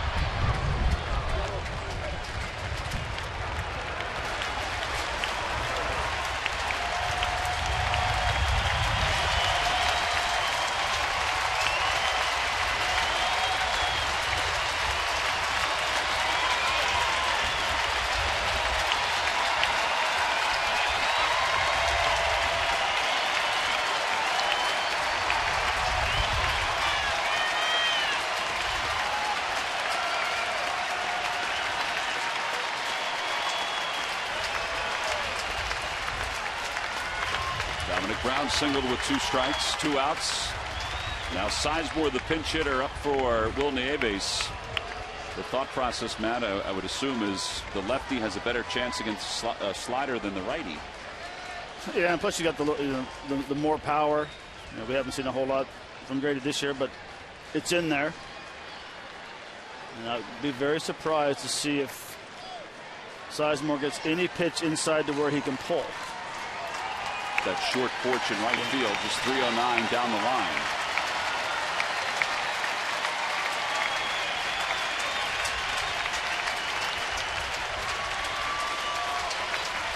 I mean, that's how I'd be thinking. I'd be looking out over the plate. It might backfire. He might try to sneak a fastball inside, but you don't want to get beat to your pull side.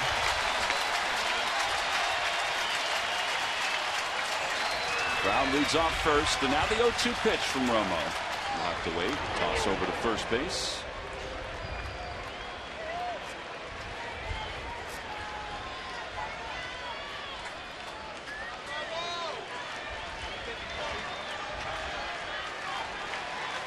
Well, his bread and butter pitch is the backdoor slider. We'll see. And that one's lined out toward right. Here comes Pence, makes the catch. And the Giants have evened up this series as they win it 6-5. They come from behind. They erase a 4-run deficit. And they pull out the victory this afternoon at AT&T Park. For the Phillies in the 9th inning, no runs, 1 hit, and 1 man left. They wound up leaving 11 this afternoon. Michael Morse, our Chevrolet player of the game, 3 for 3, 2 doubles, a triple, and RBI. He got a chance to stay in the ball game today. And for the Phils, they'll try to win the series tomorrow afternoon against the Giants. So they lose today 6-5 to Bruce Bochy's team. We'll be back to San Francisco to wrap things up right after this.